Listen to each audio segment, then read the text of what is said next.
pillars of pandemic response. The first pillar is contagion control. And of course, we've done that with social distancing and economic shutdowns, masks, all those types of things. The second pillar is early home treatment. The third is late-stage hospital treatment.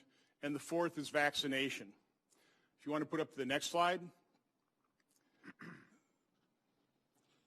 The second slide displayed the three stages of COVID, of the disease. The first stage is viral replication, the second, cytokine storm, and the third, microthrombosis. The goal of this hearing is identical to the goal of our first hearing, to discuss early treatment options that attack the disease in the first stage by limiting viral replication. Doing so would hopefully prevent progression to cytokine storm, microthrombosis, and possibly death. This is how Tamiflu works in limiting the severity of the flu. It is how we approach every other disease. Early detection allows for early treatment and better outcomes. Seems like a pretty common sense approach to me. Yet this is not how we've attacked COVID. Instead, we've impoverished millions by shutting down economies, poured billions of dollars into ventilator production and new drug and vaccine development, but spent virtually nothing on research and trials using existing drugs and nutraceuticals. In fact, there's been a concerted effort to block doctors who actually treat COVID patients from compassionately using their off-label prescription rights for early treatment protocols. Why? In his reflections on progress, peaceful coexistence, and intellectual freedom, Russian dissident Andrei Sakharov wrote, quote, "The second basic thesis is that intellectual freedom is essential to human society. Freedom to obtain and distribute information, freedom for open-minded and unfearing debate, and freedom from pressure by officialdom and prejudices. Such a trinity of freedom of thought is the only guarantee against an infection of people by mass myths, which, in the hands of treacherous hypocrites and demagogues, can be transformed into bloody dictatorship. Freedom of thought is the only guarantee of the feasibility of a scientific, democratic approach to politics, economics, and culture. In today's biased news media and social media, within academic journals, on college campuses, in government agencies and ivory towers, we are losing the freedom to obtain and distribute information.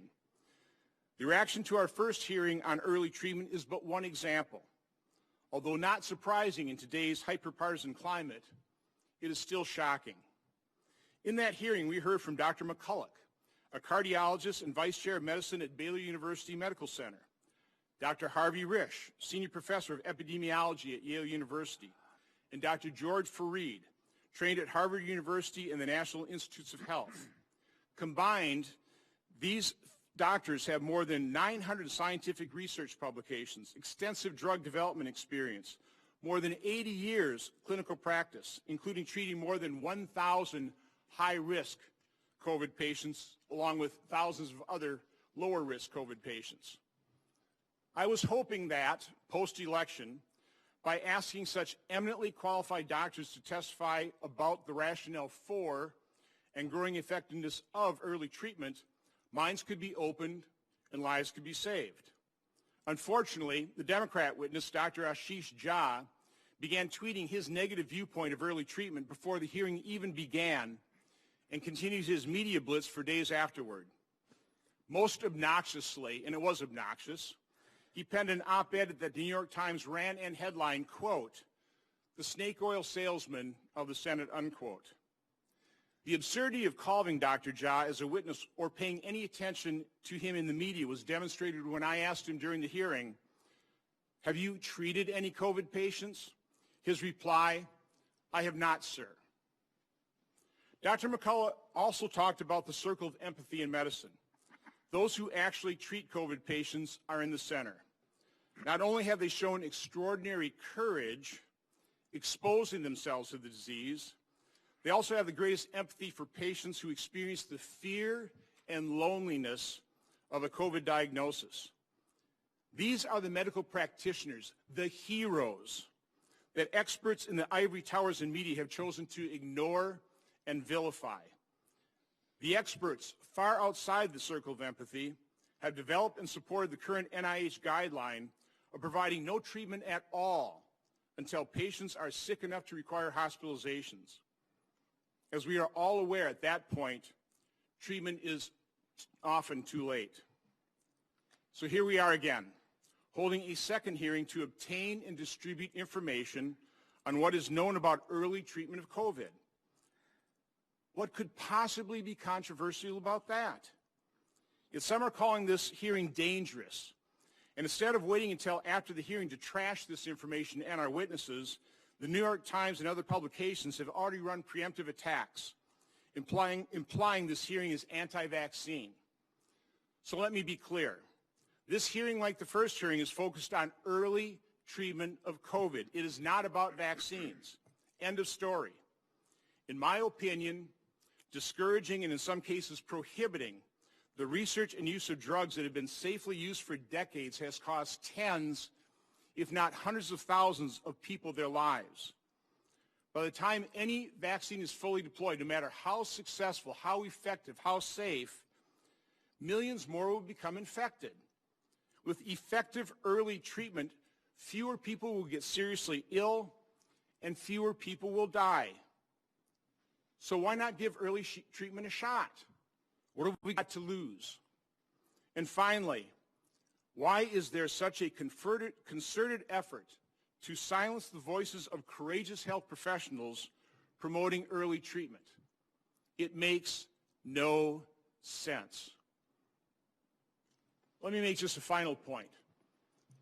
At the beginning of this epidemic, when I first heard about the potential of hydroxychloroquine, it intrigued me because, to me, a drug like that, that's been around for 65 years, shown to be safe, it's cheap, billions of tablets are produced every year.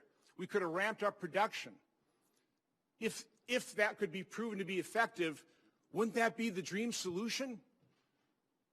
Why didn't we pursue that and ivermectin and favipiravir? Why didn't we look at these drugs that were already there, generic, cheap, mass-producible?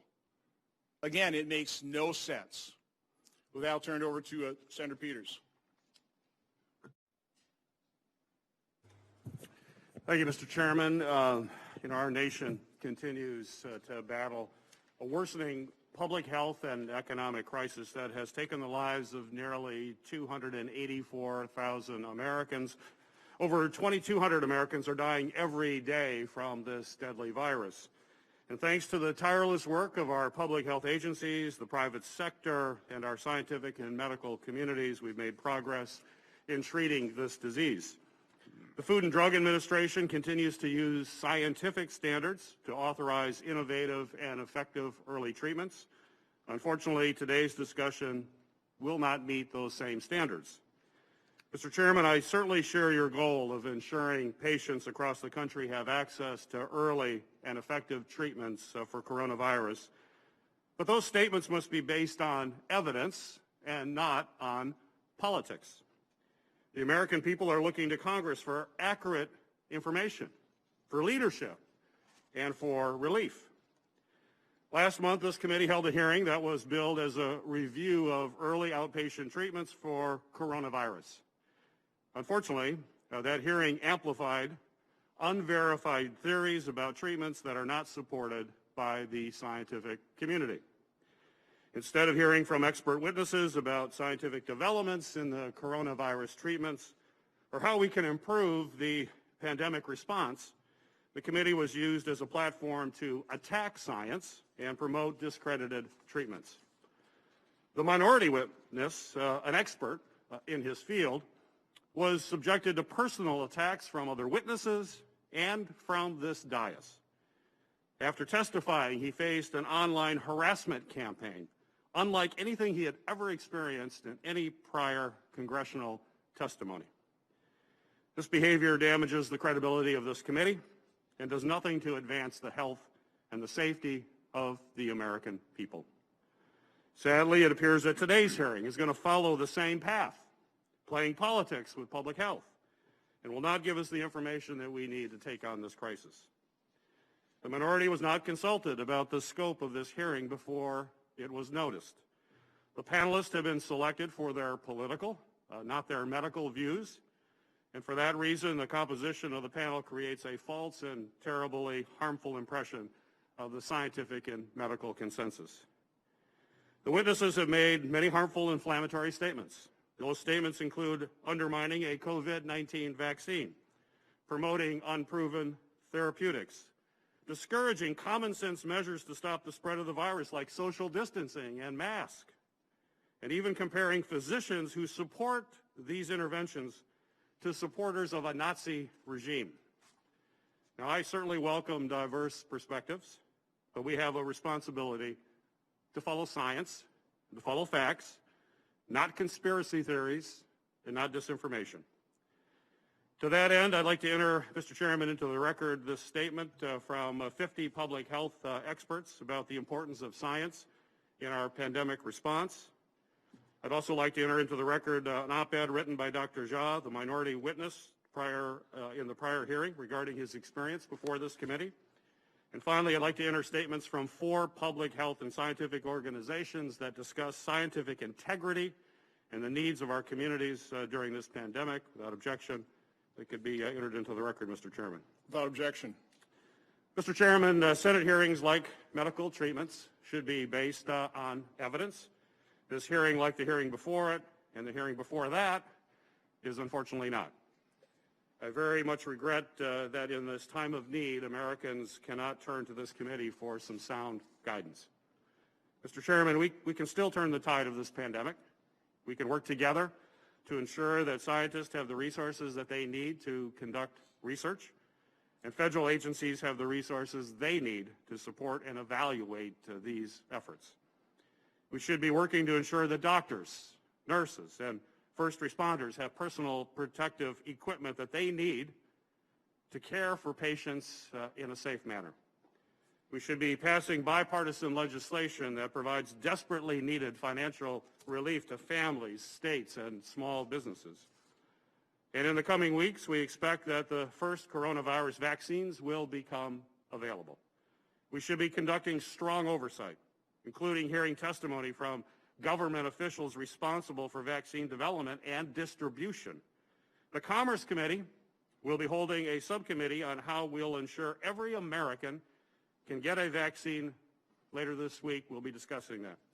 And I look forward to participating in a robust discussion with both scientific and logistics experts. We owe it to the American people to get this right. And sadly, today's hearing will not provide accurate scientific information or advance any useful efforts to slow the spread of the coronavirus pandemic. Thank you, Mr. Chairman. Well, thank you, Senator Peters. I hope anybody who listened to that opening statement, anybody who's read the articles prior to this hearing, will actually go back and take a look at the video that we edited of our previous hearing. Then I hope they actually listen to the witnesses and to their testimony and to the questions and answers, and just really understand how far from reality the ranking member's opening statement truly was. Now, it is the tradition of this committee to swear in witnesses, so those of you on WebEx, if you'll just raise your right hand. 2 witnesses here, if you'll stand and raise your right hand.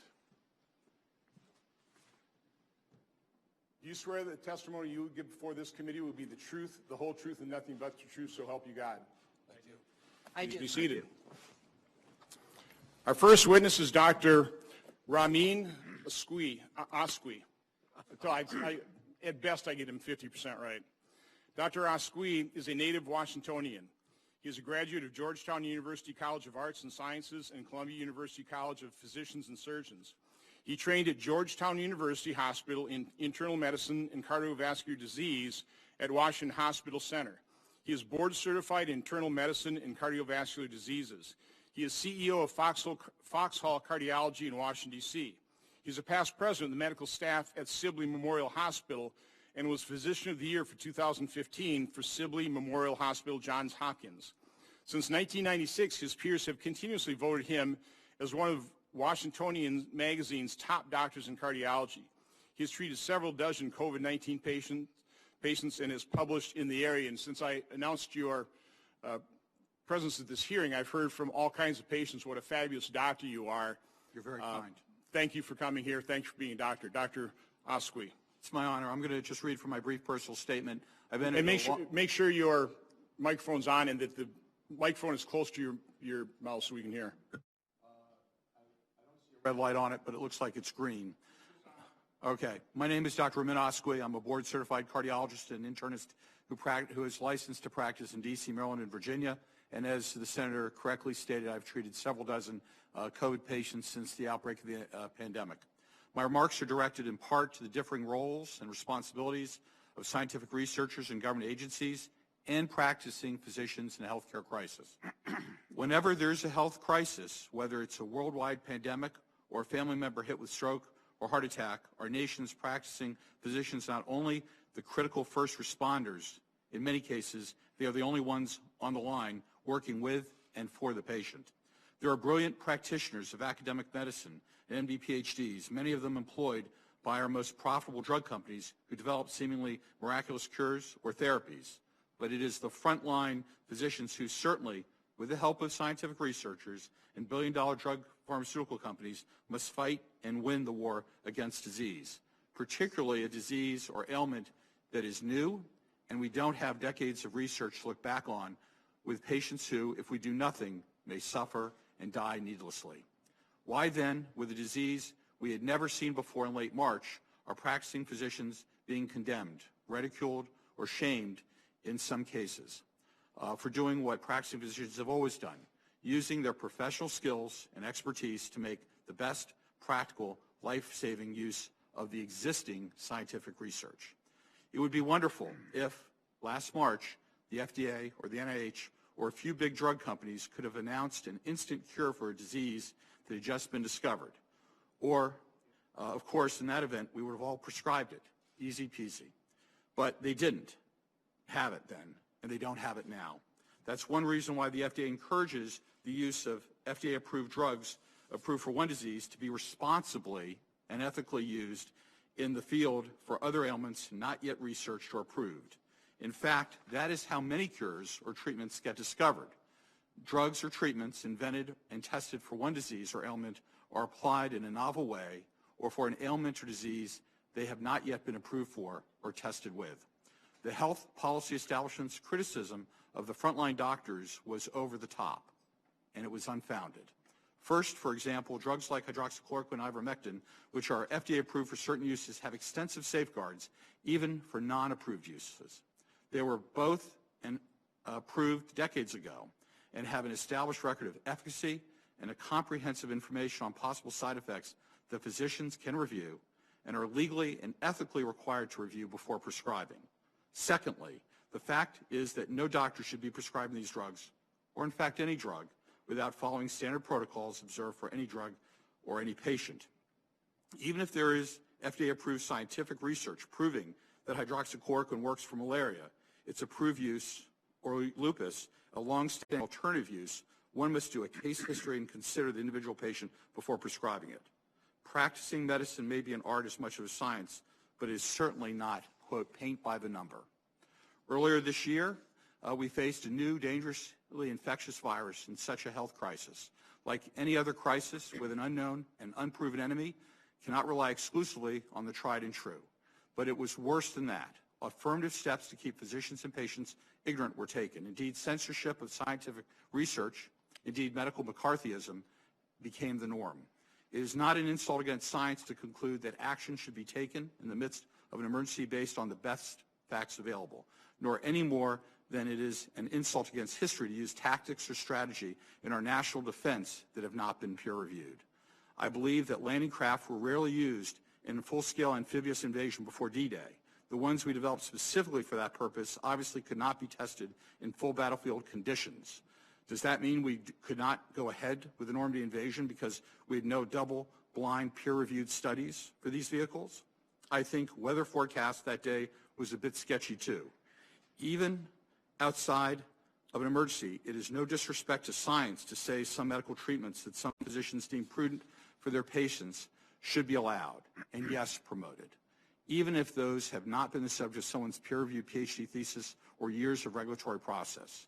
Very few of us will become drug company executives, top medical researchers, or high-ranking health bureaucrats. But it is almost guaranteed that each of us is quite likely, sometime, somewhere, to be a patient under the care of a trusted physician who will hopefully have the help, not the hindrance, of the research establishment. Thank you, Senator. Thank you, Dr. Asqui. Our next witness is via WebEx, Dr. Jean-Jacques Ryder. Dr. Ryder is a Broward Health Medical Center physician who specializes in pulmonary medicine, internal medicine, and critical care. He previously served as the Chief Medical Information Officer for Broward Health and as an assistant professor at Drexel University College of Medicine. Dr. Ryder serves as a speaker for GlaxoSmithKline, AstraZeneca, and Forest Laboratories, as well as serves on advisory boards for Pfizer. His publications most recently include a study titled, quote, "Use of Ivermectin is associated with lower mortality in hospitalized patients with coronavirus disease," 2019, unquote. Dr. Ryder received his MD from the Drexel University College of Medicine and has accumulated over 22 years of experience in his field. Dr. Ryder. Thank you very much. Honorable Chairman and Senators of the Committee on Homeland Security. My name is Dr. Jean-Jacques Ryder. I'm unfortunately unable to attend these hearings in person as I'm currently taking care of over 35 hospitalized patients. And it's an honor and privilege to stand here in front of the committee providing firsthand experience on the early treatment for COVID-19. My team has gained extensive experience with the treatment of COVID-19 in both inpatients and outpatients during this pandemic. Back in April, we were faced with a rapidly deteriorating patient population with no effective treatment. Extraordinary times called for extraordinary measures.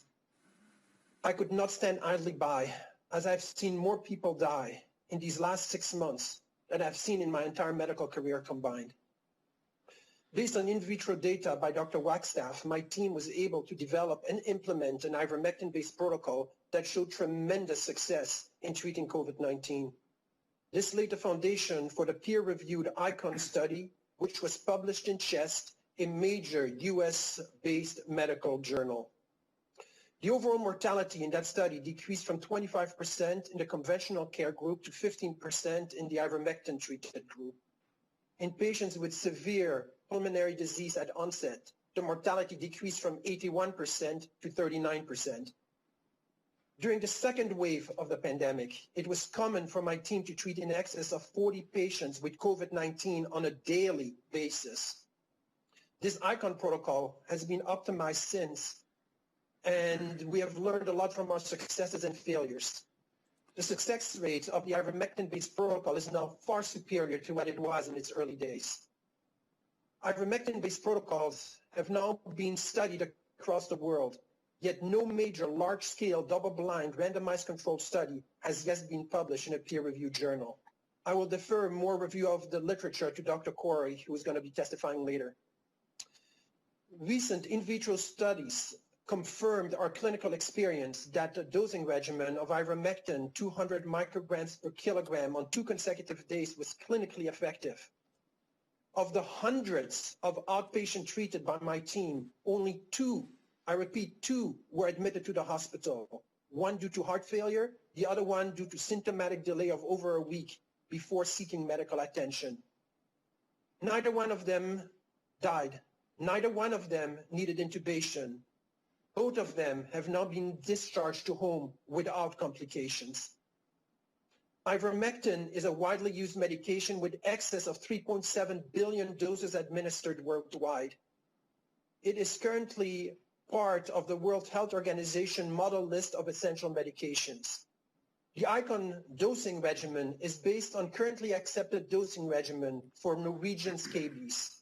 The dosing regimen has long-standing safety data. Safety of a medication is due to its pharmacokinetics and possible interactions, but not on its intended use. As is the case with any infection, early intervention has been proven time over again that is of critical importance. The same is true for COVID-19.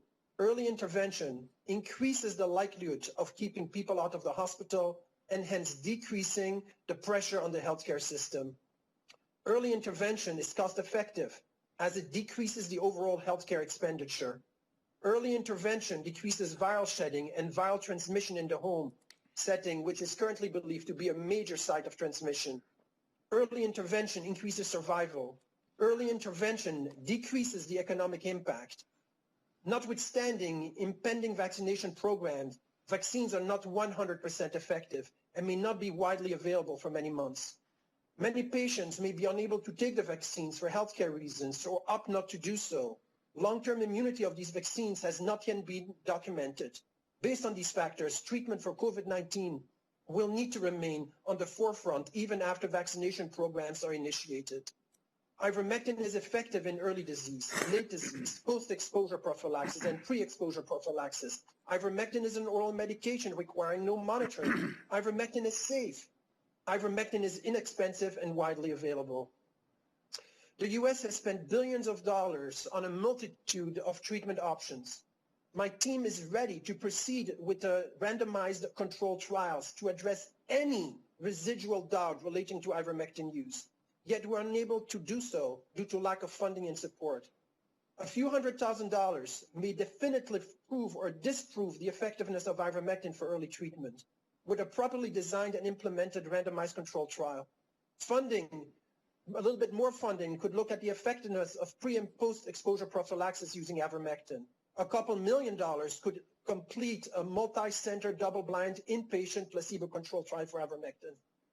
Ladies and gentlemen, I implore you as a frontline provider of COVID-19 to do better, to provide us the answers we need as healthcare providers to help your constituents survive this horrible pandemic in great numbers.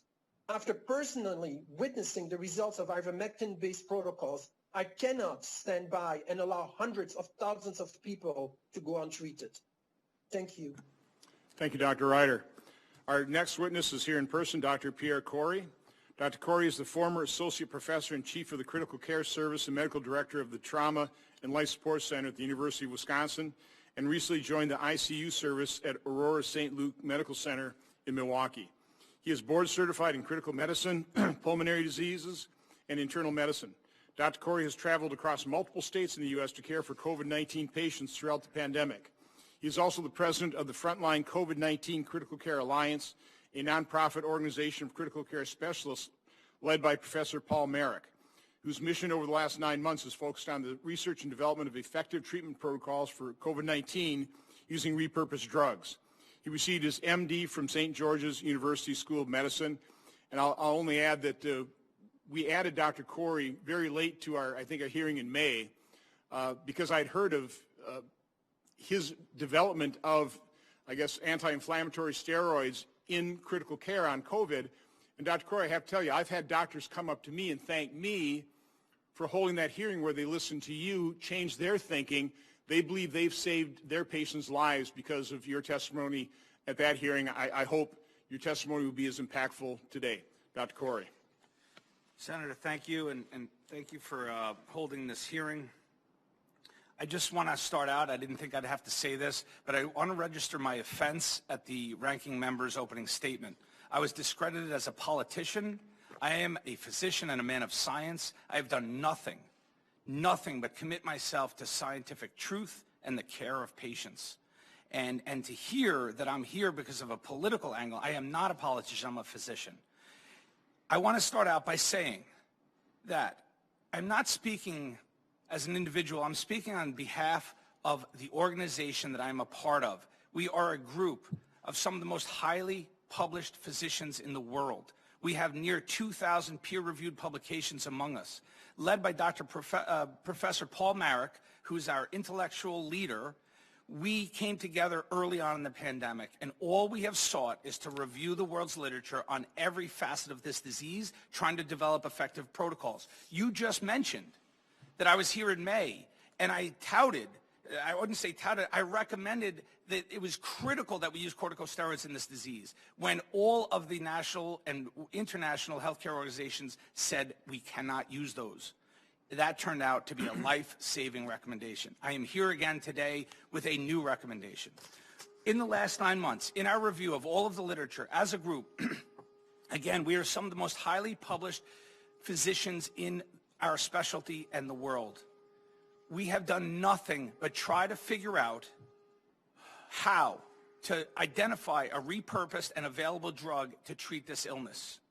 We have now come to the conclusion after 9 months, and I have to point out, I am severely troubled by the fact that the NIH, the FDA, and the CDC, I do not know of any task force that was assigned or compiled to review repurposed drugs in an attempt to treat this disease. Everything has been about novel and or expensive pharmaceutically engineered drugs, things like tocilizumab and remdesivir and monoclonal antibodies and vaccines. We have 100 years of medicine development. We know we are expert in all the medicines we use, and I do not know of a task force that has been focused on repurposed drugs. I will tell you that my group and our organization, I will say that we have filled that void. That is all we have done is focus on the things we know and things we do. And I'm here to tell you, Dr. Ryder, he just presented. He has one study of the many that I want to talk about. And I want to talk about that we have a solution to this crisis. There is a drug that is proving to be of miraculous impact. And when I say miracle, I do not use that term lightly. And I don't want to be sensationalized when I say that. That is a scientific recommendation based on mountains of data that has emerged in the last 3 months.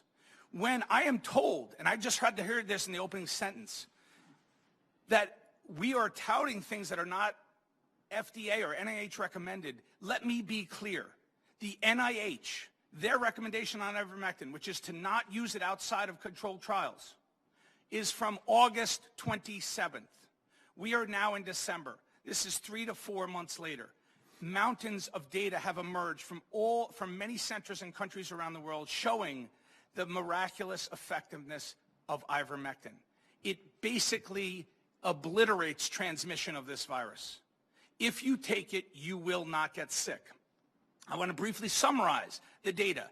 My manuscript, again, published by some of the most, we have contributed more to the medical knowledge of our specialty in our careers than anyone else can claim as a group. And our manuscript, which was posted on Medicine preprint server, details all of this evidence. I want to briefly summarize it. Number one, we have evidence that ivermectin is effective not only in prophylaxis, in the prevention. If you take it, you will not get sick. We just came across a trial last night from Argentina by the lead investigator of ivermectin in Argentina, Dr. Hector Carvalho. They prophylaxed 800 healthcare workers. Not one got sick. In the 400 that they didn't prophylax with ivermectin, 58% got sick. 237 of those 400 got sick. If you take it, you will not get sick. It has immense and potent antiviral activity. We know that from the first study in Monash, it has made the bench to the bedside. Prophylaxis, we now have 4 large randomized controlled trials totaling over 1,500 patients, each trial showing that as a prophylaxis agent, it is immensely effective. You will not get sick. You will be protected from getting ill if you take it. In early outpatient treatment, we have 3 randomized controlled trials and multiple observation as well as case series showing that if you take ivermectin, the need for hospitalization and death will decrease. The most profound evidence we have is in the hospitalized patients. We have 4 randomized controlled trials there, multiple observation trials, all showing the same thing. You will not die, or you will die at much, much, much lower rates. Statistically significant, large magnitude results if you take ivermectin. It is proving to be a wonder drug. It has already won the Nobel Prize in Medicine in 2015 for its impacts on global health in the eradication of parasitic diseases. It is proving to be an immensely powerful antiviral and anti-inflammatory agent. It is critical for its use in this disease. We, again, stand by our manuscript. It is a scientific manuscript. It's been submitted for peer review. But please recognize peer review takes time. It takes months. We do not have months. We have 100,000 patients in the hospital right now dying. I'm a lung specialist. I'm an ICU specialist. I've cared for more dying COVID patients than anyone can imagine. They're dying because they can't breathe. They can't breathe. They're on high-flow oxygen delivery devices. They're on non-invasive ventilators, and or they're sedated and paralyzed and attached to mechanical ventilators that breathe for them. And I watch them every day. They die. By the time they get me in the ICU, they're already dying. They're almost impossible to recover. Early treatment is key. We need to offload the hospitals. We are tired. I can't keep doing this. If you look at my manuscript, and if I have to go back to work next week, any further deaths are going to be needless deaths, and I cannot be traumatized by that. I cannot keep caring for patients when I know that they could have been saved with earlier treatment, and that drug that will treat them and prevent the hospitalization is ivermectin. I am here today, I'm calling to action. The NIH, their last recommendation was August 27th. August 27th. I want to be clear. I am not here as a politician or a dramatist or sensationalizing what I'm recommending. I'm going to be very clear and very simple. All I ask is for the NIH to review our data that we've compiled of all of the emerging data. We have almost 30 studies. Everyone is reliably and reproducibly positive, showing the dramatic impacts of ivermectin. Please, I'm just asking that they review our manuscript. It is a serious manuscript by serious, highly experienced physicians and researchers. I cannot call on more credibility than we have. We're not just a random doctor who's saying that we have a cure. I don't want to say I have a cure. I'm just asking review our data. We have immense amounts of data to show that ivermectin must be implemented and implemented now. Senator, the last thing I want to say is, you know who's dying here? It's our African American and Latino and elderly. It's some of the most disadvantaged and impoverished members of our society. They are dying at higher rates than anyone else. It's the most severe discrepancy I've seen in my medical career. And we are responsible to protect those disadvantaged members. We have a special duty to provide countermeasures. The amount of evidence to show that ivermectin is life-saving and protective is so immense, and the drug is so safe. My colleagues have talked about it. It must be instituted and implemented. I'm asking the NIH to review our data and come up with recommendations for society. Thank you. Okay, well, thank Dr. Corey, and I will make you this guarantee that before the day is out, we'll have a letter. First of all, we'll enter all your data into our hearing record, and then I'll have a letter to the NIH asking them to review it. Please, okay? and hopefully I'll have some senators join me in that. Our next witness is Dr. Armand Balboni. Dr. Balboni is the Chief Executive Officer for Apelili Therapeutics. His career has included medical research and drug development experience in civilian, academic, and military organizations. He's a partner and a member of the board of directors of Bloom Burton & Company, where he is the firm's senior advisor for regulatory medical affairs. As an active duty military officer, Dr. Balboni served as a staff officer in the U.S. Army Research Institute of Infectious Diseases. He completed a military staff fellowship at the U.S. Food and Drug Administration and wanted to serve as the Deputy Director of Clinical and Regulatory Affairs for the U.S. Army. Dr. Balboni has held multiple academic positions at Westfield State University, the University of Maryland University College, and the United States Military Academy at West Point. Dr. Balboni completed his doctoral work in the MD-PhD program at the Icahn School of Medicine at Mount Sinai and earned his law degree at Brooklyn Law School. Dr. Balboni. So thank you, Mr. Chairman, Ranking Member Peters, and the entire committee for your leadership and the opportunity to speak today about the need for early treatment of COVID-19. So, Dr. Balboni, if you could talk a little bit louder, if we could boost his. Sure. Is that any better? It is. Thanks. All right, great. So again, thank you for this opportunity to speak. As you've noted, I've worked in the infectious disease front lines in many roles. I'm a simple drug development physician and scientist, and I say that with all humility.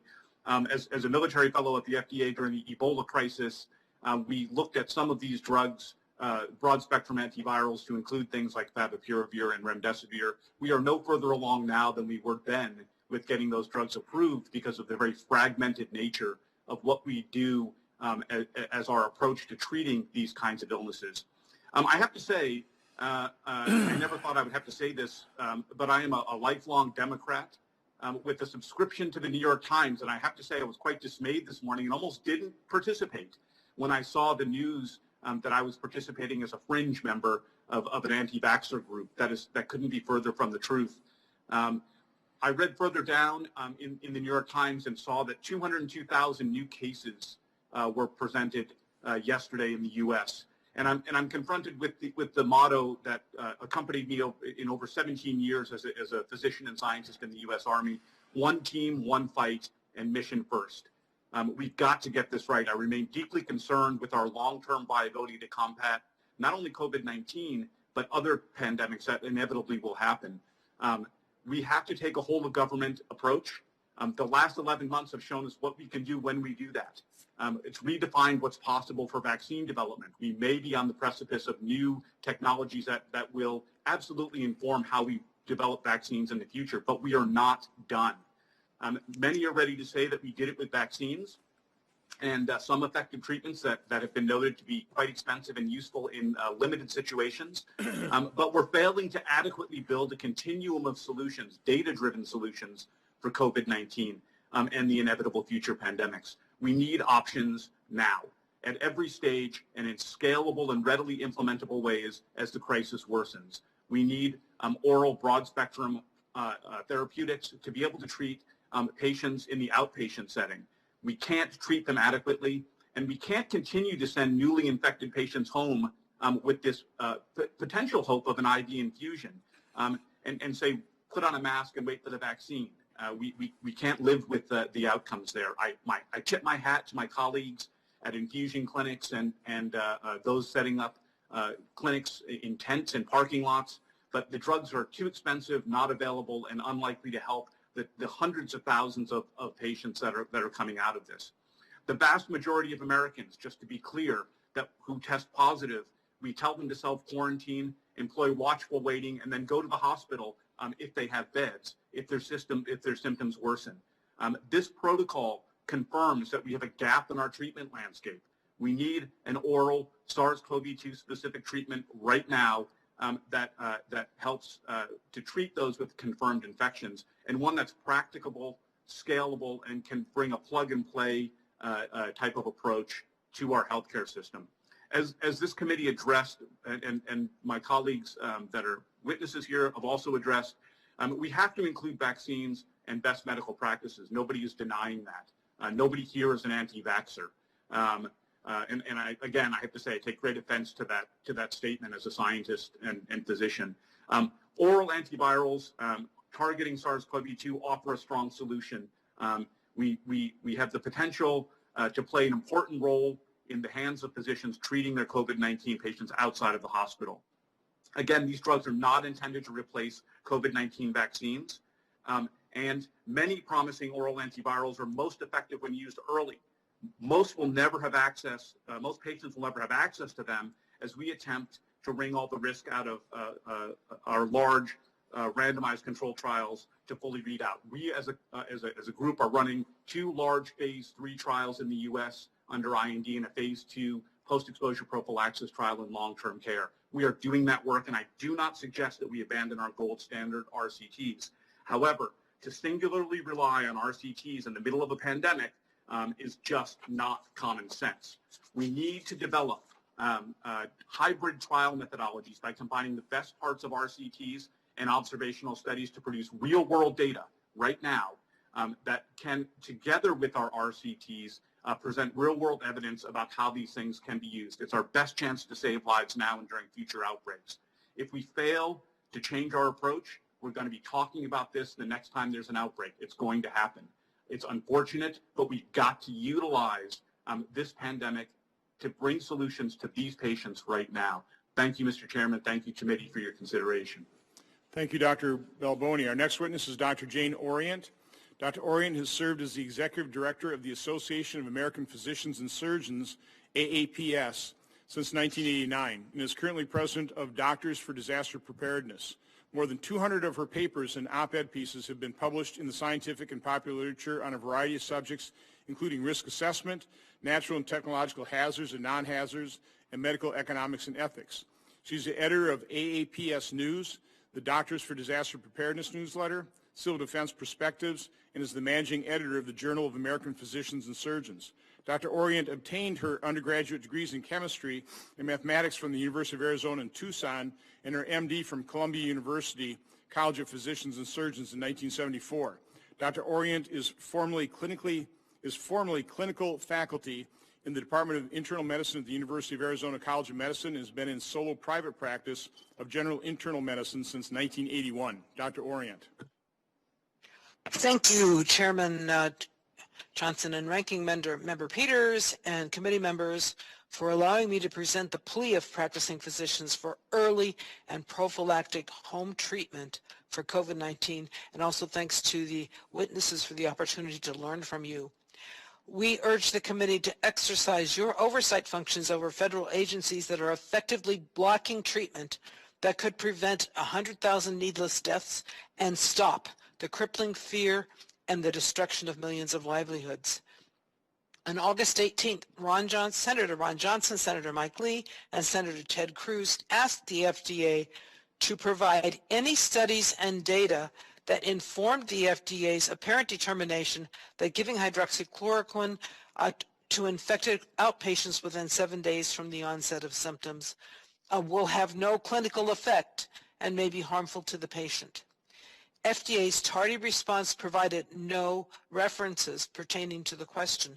The only logical conclusion is that the FDA's extremely influential determination that prevented treatment for untold thousands of patients was without foundation. FDA Commissioner Stephen Hahn has stated correctly that FDA has no authority to regulate the practice of medicine and that doctors have the right to prescribe approved drugs for off-label uses. But as AAPS has shown in its lawsuit against the FDA, state agencies have used the FDA's language as the basis of regulations to block or forbid the prescribing or dispensing of hydroxychloroquine. In March, HHS Secretary Azar asked BARDA for a nationwide expanded access investigational new drug protocol for hydroxychloroquine and chloroquine in the National Strategic Stockpile, but this would have legitimized these drugs for the treatment of COVID-19 outside a hospital. But instead, influential physicians or officials, non-physicians, transformed the request into an emergency use authorization only for hospitalized patients, to the patients who were the least likely to benefit. So instead of expanding access, the EUA restricted access.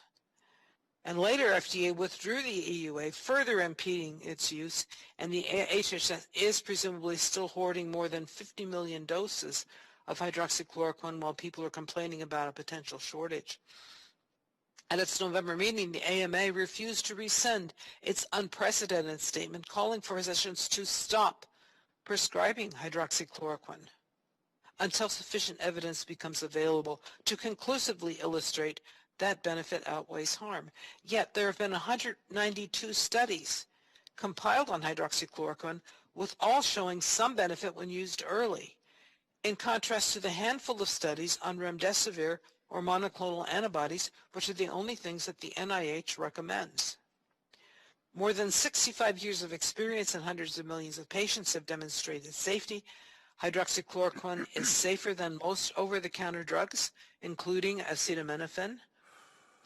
However, organized medicine and academic physicians such as Dr. Ashish Jha have stated that the evidence is insufficiently scientific, doesn't meet their gold standards of the randomized controlled trial.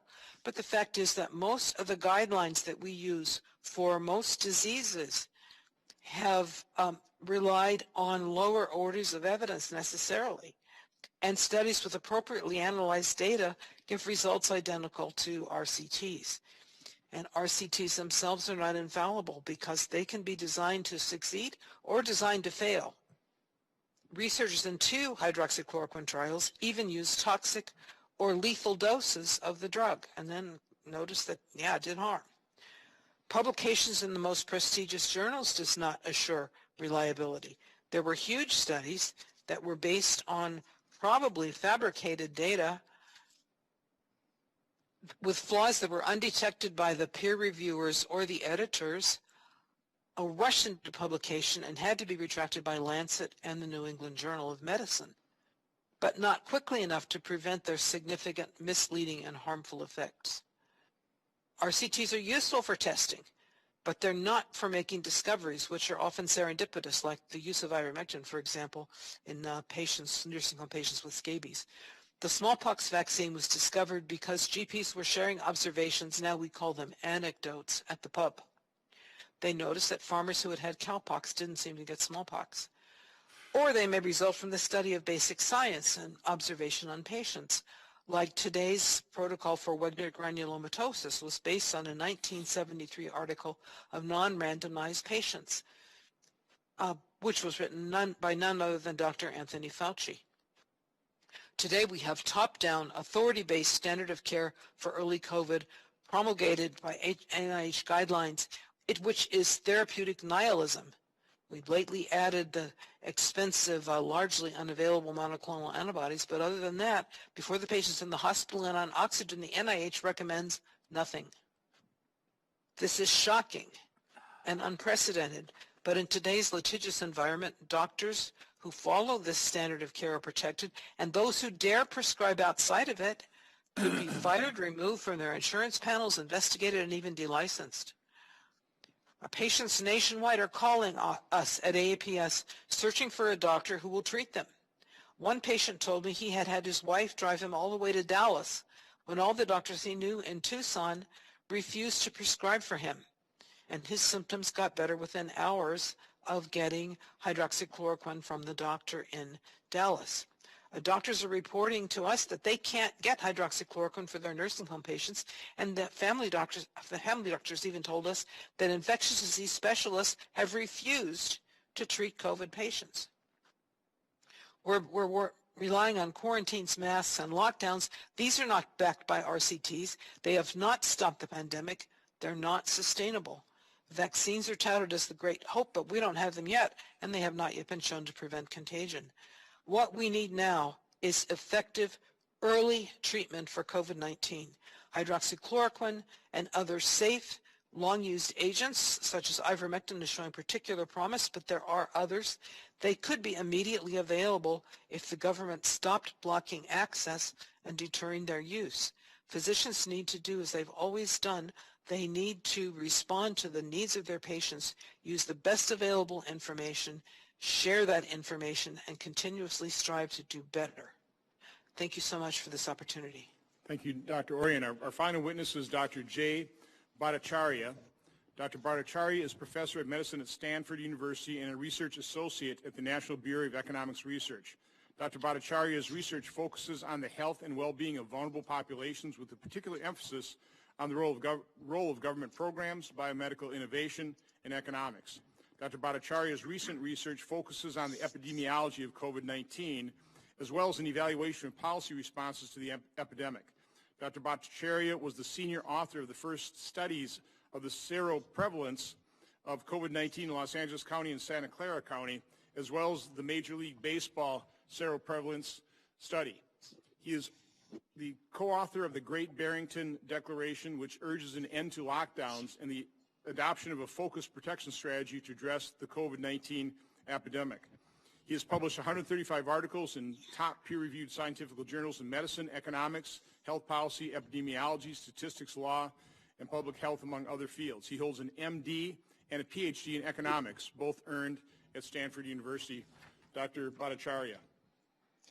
Thank you, Senator. Thank you for the opportunity to testify. I feel a little bit out of place because I'm going to be talking about how well we've done, or how dangerous the epidemic is as far as patients are concerned. I'll cite some statistics on that, and I'll talk about the policy response. But I will also return to the theme of this hearing, which is on the incentives to evaluate therapies, especially therapies that don't have a financial interest behind them. So let me first start with some comments on how dangerous COVID-19 is at an individual level. Early in the epidemic, the World Health Organization publicized a very misleading 3.4% case fatality rate that panicked the world. The number is misleading because for the typical person infected, the usual outcome spans the range from no symptoms whatsoever to a mild cold to the severe viral pneumonia that the media highlights and that we've heard about in this hearing. Thus, many infections are not identified as cases, especially in the early days, because they didn't come to the attention of doctors or public health authorities. We know from a series of studies of specific SARS-CoV-2 antibodies in the blood, which provide evidence of prior COVID infection, this is true. And from these studies, we can estimate the true COVID infection survival rate. Because of a recent publication in the Bulletin of the World Health Organization, surveying 61 of these studies worldwide, we now have a good estimate of the infection survival rate. It turns out to vary by orders of magnitude by age, which is the single most important risk factor, although there are others. For people 70 and over, the infection survival rate is 95%. It's a deadly disease, especially for older people. For people under 70, though, the infection survival rate is 99.95%. Let me say that number again, 99.95%. And with improvements in treatment and patient management, like dexamethasone, as we've heard about, and also improved ventilator protocols, these numbers are improving all the time. And they could be better. At the same time, the harms of the lockdown are manifold and devastating, including plummeting childhood vaccination rates, worse cardiovascular disease outcomes, less cancer screening, deteriorating mental health, to name just a few. The toll is already high, and it will get worse in coming years as more people come in with late-stage cancer, worsening diabetes, and advanced heart disease that should have been identified and treated this year. The social isolation induced by lockdown has led to a sharp rise in opioid and drug-related overdoses, similar to the deaths of despair that occurred in the wake of the 2008 Great Recession. Social isolation of the elderly has contributed to a sharp rise in dementia-related deaths around the country. For children, the cessation of in-person schooling since the spring has led to catastrophic learning losses with severe projected adverse consequences for affected students' lifespans. According to a CDC estimate, 1 in 4 adults seriously considered suicide this past June. 1 in 4. Among 25 to 44-year-olds, the CDC reports a 26% increase in excess all-cause mortality relative to past years, even though fewer than 5% of the 2020 deaths in this age group has been due to COVID-19. The two main planks of the Great Brain Tumor Declaration and the Focus Protection Ideas follow logically from these facts. For older people, COVID-19 is a deadly disease that should be met with overwhelming resources aimed at protecting them wherever they are, whether in nursing homes, in their home, their workplace, or multi-generational homes. They should be prioritized for vaccines, and we should be actively seeking widely available and effective treatments, as we've heard in this committee. For the non-vulnerable, those who face a far greater harm from the lockdowns than they do from COVID-19 infection risk, the lockdown should be lifted. And for those who so decide, normal life resumed. But what about better treatments for COVID-19 patients? I said earlier we made a lot of progress in learning how to manage and treat the disease over the past months, but I think it has been a lot less than it should have been. Strikingly, the most useful advance in treatment involves the repurposing of a drug that is already in widespread use entirely off patent, the steroid dexamethasone, which is effective at helping severely ill COVID patients avoid a deadly and detrimental immune response. As a professor of medicine, my inbox is filled with scientists and physicians who have ideas for similarly repurposing existing drugs, vitamins, minerals, and other therapies for early treatment of COVID-19 infection. For many of these ideas, there are good pathophysiological reasons and observational evidence to believe they might work. However, there's no randomized trials to evaluate whether they work. Doctors are free to use them off-label, that is, the FDA approved them for use for some past other indication, but they lack a gold standard evaluation of the efficacy of outpatient management, so most doctors will not use them. So to me, the question is, before dismissing these treatments as effective because of lack of randomized evidence, I think the question we need to answer is, why have there been so few randomized evaluations, especially large-scale ones, of these therapies? And for that answer, I'm going to put on my economist hat. For drugs and therapies on patent, a patent holder has a strong interest in running randomized evaluations, navigating the drug through the FDA's approval process. By contrast, for drugs and therapies with no patent holder, no one has much interest in funding expensive randomized trials or working assiduously to move the FDA regulatory process for rapid approval or even slow approval. The bottleneck then is not the FDA. It's the lack of a residual claimant for these drugs and treatment. Investigators working at academic medical centers may have a reputational interest in evaluating these drugs, and as we've seen, frontline doctors have an incentive to find good treatments for their patients, but they must find funds from somewhere for them, and pharmaceutical companies typically have no interest in it. In principle, the NIH exists to solve this market failure. It could and should use its resources to help fund randomized evaluations of these drugs for off-label purposes. And it has funded some important drug evaluation work, such as a study to determine the right dosage and metabolism of drugs prescribed for children with COVID-19. It's also funded some trials for drugs that for hospitalized patients. For the most part, though, they funded trials on patent drugs. The NIH has made comparatively little effort to catalyze randomized evaluations of off-patent drugs for COVID-19 therapeutics. By contrast, the NIH has devoted considerable resources to aid the COVID-19 vaccine randomized trial studies. Even the highest profile randomized evaluation of dexamethasone was not funded by the NIH. The NIH's relative lack of interest in the rapid randomized evaluation of non-patented drug represents a government failure that has likely led to worse COVID-19 outcomes than we would have had otherwise. Thank you for the opportunity to testify. Thank you, Dr. Bhattacharya. In an interesting display of closed-mindedness, I don't believe we have any Democrat senators that really are inquisitive enough to even ask any questions of this distinguished panel. I appreciate the fact that the Senator and Dr. Paul is here, so what I'll do is I'll defer my questioning for Dr. Paul. Thank you, Mr. Chairman. I'd like to begin by apologizing for the juvenile diatribe from the ranking member. Science is about having an open mind. Science is about disputation, debate, evidence, and it's discussed. And the contention and the back and forth is how we determine what the truth is. But if you close your mind completely to this and are not willing to listen, I think that's how science dies. That's when we say, well, the government consensus or the scientific consensus is this. Well, that's the closing of the scientific mind, and that's a recipe for a disaster. Science is also not about ad hominem and attacks. So by attacking this panel without listening to it, leaving in a huff, and having no questions shows a small-mindedness, a closed-mindedness, and really it should be everything that we should avoid. I'm not here to be an advocate for one treatment over the other, and I will ask some tough questions to the panel. But I'm open-minded enough to listen to their side and see and try to determine whether or not it's a good treatment or bad. But to immediately close our mind, I think is a bad way of looking at this.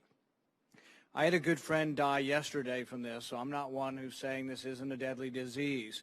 She lived a couple doors down, and we're sad. Kelly and I are both sad about what happened. About 6 months ago, we had a friend who died in their 30s, not from the disease, but from lack of a stress EKG. She died from a terminal arrhythmia in her 30s with 2 young children, but her stress EKG was canceled because the government decided that we shouldn't do it. It was an elective procedure. It was delayed, and she died from a terminal arrhythmia. So people do also die from the decisions that people make. The most important thing is no one person is right. The panelists are not all right, and people should question them and go back and forth, and we try to figure out the truth from that. But it's a mistake to say that one person should have all the power to determine what we should do when we place too much confidence in government doctors such as Dr. Fauci. Dr. Corey mentioned that he mentioned in June about steroids. I mentioned it in March when Dr. Fauci came into my committee hearing. My first thought about the final pathway here with COVID in the end stages is it's not too dissimilar from other final pathways of adult respiratory distress syndrome. I had a friend who's a surgeon who got the strep-eating flesh from operating on somebody who had it, and a blood splatter. He got it. The chance of losing your limbs is like 50 to 70%. It's like a 50% chance of losing all your limbs. I mean, it's a devastating disease, but one of the final common pathways like COVID is your blood vessels leak fluid into your lungs. It's a sort of a toxic shock kind of syndrome. They treated him with high-dose steroids, and so I raised my hand to Dr. Fauci and said, do you think steroids might have a role in this? And he sort of dismissed me and said that the studies were showing that it probably wouldn't work. But I would think most people would argue now that one of the most significant developments in the acute care of the COVID patient has been the steroids, actually, and trying to get them the steroids before they've gotten into the full ARDS syndrome. Some are even getting it at a very early stage in the disease. But that came from people asking questions, being skeptical, and not letting one doctor, such as Dr. Fauci, say, oh, that's not right, young man, go sit in the corner. We need to have an open mind. I'm not saying I'm always right. I'm a bystander, and I'm not an expert in COVID, but I try to ask the important questions. One of the questions that I'd like to ask, and I think this is the difficulty of proving the situation on either ivermectin or hydroxychloroquine, is that because so many people get better, you know, the control group might be 99% of the people get better. Then you give hydroxychloroquine to this same group, and you might get 99.5%. It's going to be a difficult thing to actually prove in trials that you get a benefit.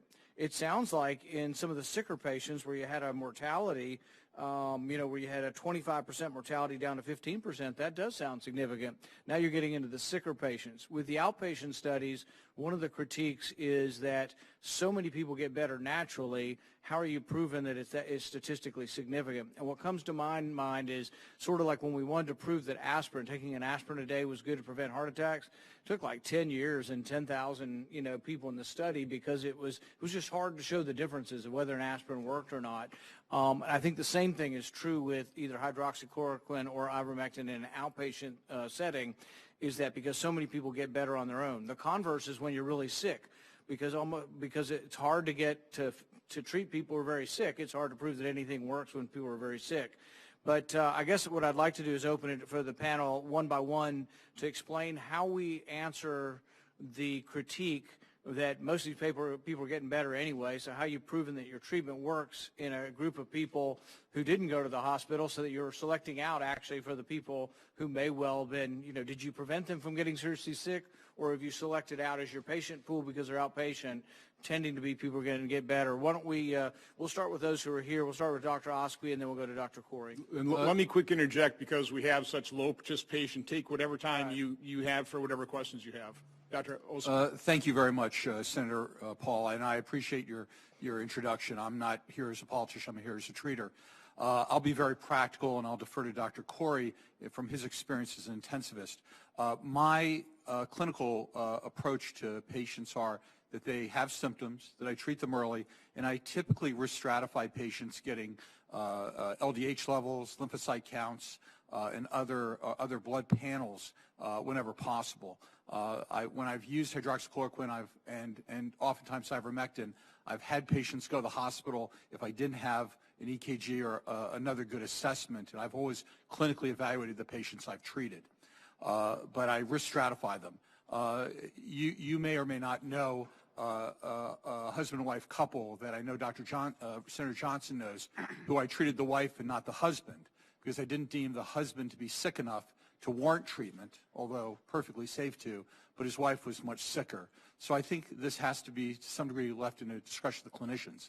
In terms of the data, I provided the clerk of this committee, Ms. Kilbride, PDFs of numerous clinical trials on many of these drugs, not limited but including hydroxychloroquine, ivermectin, vitamin D, zinc, and a few other medications, and those trials are there. But the fact that we've had third world countries, second world countries that have been more innovative and have outperformed us in terms of survival, I think is something that warrants questioning. And it's one has to wonder if our bloated research academic bureaucracy has been more of a hindrance than a help during this healthcare crisis. But I'll turn this to whomever. I hope that's satisfactory. Dr. Corey? Senator Paul, I appreciate your question, and it's critical, the content of your question, which is how can we tell when something's working when many patients get better? And there's only one answer to that. And we know what that is, and it's one of the central tenets of science, which is you need a control group. You need to have a group that is comparable to those that you treat, and then you compare them to those that you don't treat. What I am trying to message today is in our manuscript, we now have 11 randomized controlled trials. Every one of those controlled trials show that in the ivermectin-treated group, lives are saved. There's less need for hospitalization. There's less transmission, less case counts. It is a fundamentally and powerfully effective therapy against COVID-19. We need the NIH to review these data. We have the data. Let me say The amount of patients in those randomized controlled trials, in the 11 trials, total nearly 4,000, with over half treated with ivermectin.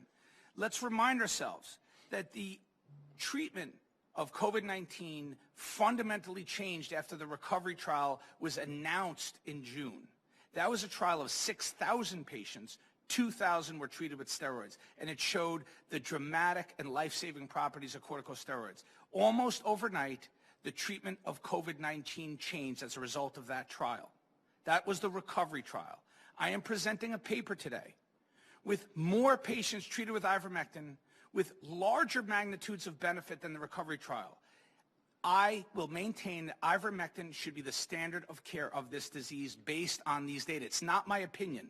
It's the data. We have the data. If you give anyone else a placebo based on the data that's in our manuscript, I believe that would be malpractice, and you would lead to the heightened risk of death. So no more placebo is needed. So the 11 studies are inpatient or inpatient and outpatient? They vary. So the randomized controlled trials, I almost can't describe what this data shows. People need to read the manuscript. We have 4 randomized controlled trials in prophylaxis, each and every one highly statistically significant. Patients, or people even, citizens, healthy citizens on ivermectin do not get COVID. And you're comparing it to placebo in these studies? You're considering it to this other Yes. standard? So in the prophylaxis studies alone, which is 4, they took COVID-19 patients who tested positive for COVID-19. They identified their household members. They gave them ivermectin. So they had a whole group of household contacts of COVID-19 patients who took ivermectin. The other households, they didn't give ivermectin. Every single randomized controlled trial shows that in the households that were on ivermectin, drastically reduced rates of transmission. The households did not get sick. You can protect people from this disease with ivermectin. That's just the prophylaxis trials. The outpatient trials. So the outcome tested was how many people were positive, turned out positive? How many people were positive, or how many people got symptoms? And they were drastically, statistically significant. These are from multiple centers and countries around the world. That's just the prophylaxis. We also have trials on early outpatient as well as hospital. The most dramatic is the hospital. Almost every single one, we have 4 large randomized controlled trials in the hospital, all statistically significant reductions in mortality. Dr. Ryder has a large observational control trial from Broward County, and he's here on the panel today. In his trial, he also showed the same.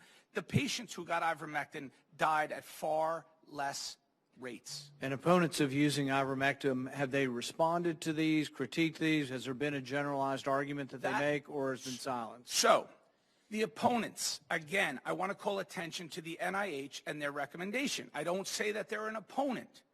They made their last recommendation on ivermectin on August 27th, which is either 10 years ago or 4 months ago. I don't know which. August 27th, this was their recommendation. We recommend against the use of ivermectin outside of clinical trials. That recommendation was based on expert opinion only. There was no data to recommend or recommend against. It was an expert opinion. Well, I'll be happy to join with the chairman in sending a letter to try to get an evaluation. If we could go to the same question, if we've got time, do you mind? Why don't we go to the rest of the panel and ask the same question?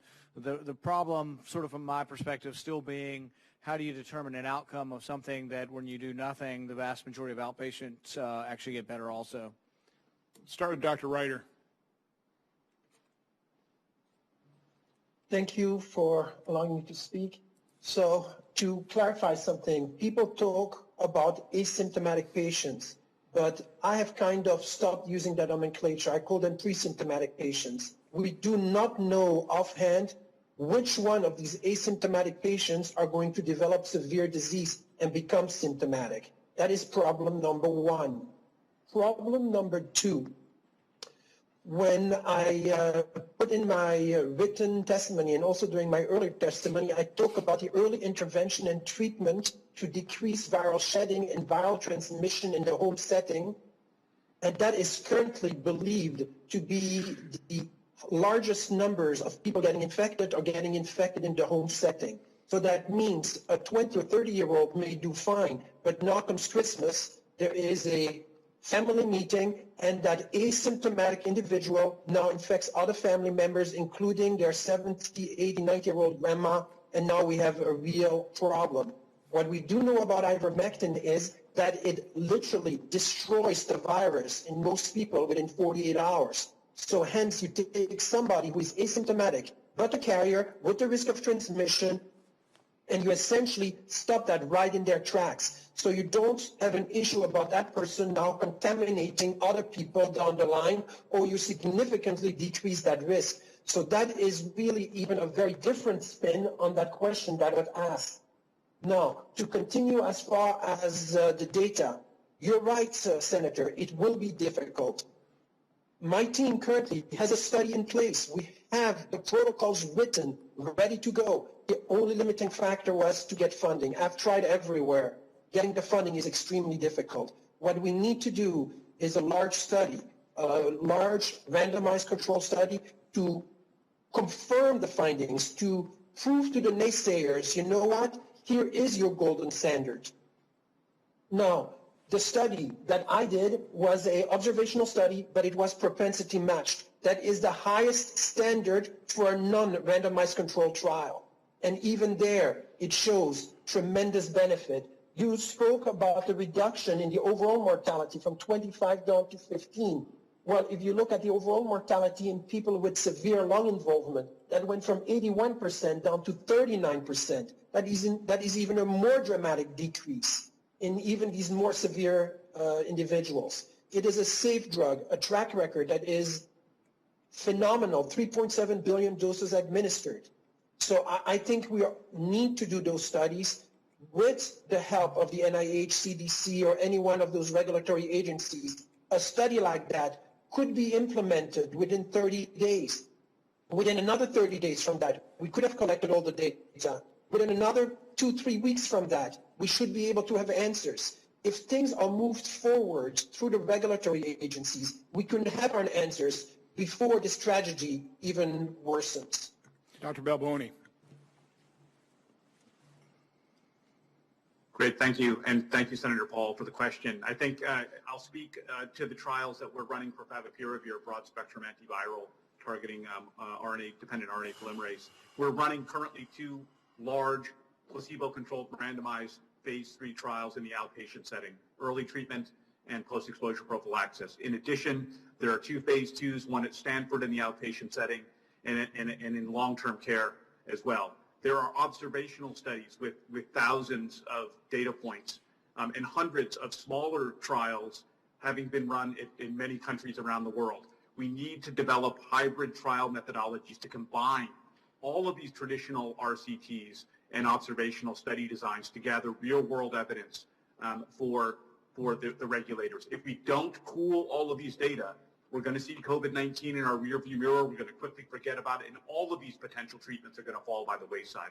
So I agree with you. We need to gather the data. It will be large populations, but we have to make that commitment. The only way we can make these studies work is a true public-private partnership. Single companies, as we've heard, don't have the ability or the incentive to run these trials. Favipiravir, by the way, is off patent. We're doing this at risk as a consortium. There's very little support for this kind of work, and as soon as it falls away, we've got to be beholden to our shareholders and our boards. In the meantime, as a physician, I'm trying to do the right thing for patients.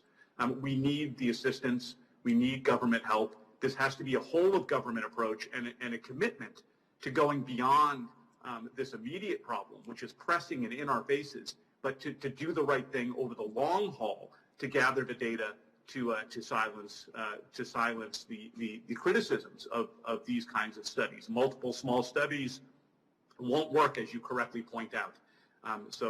This is what we need.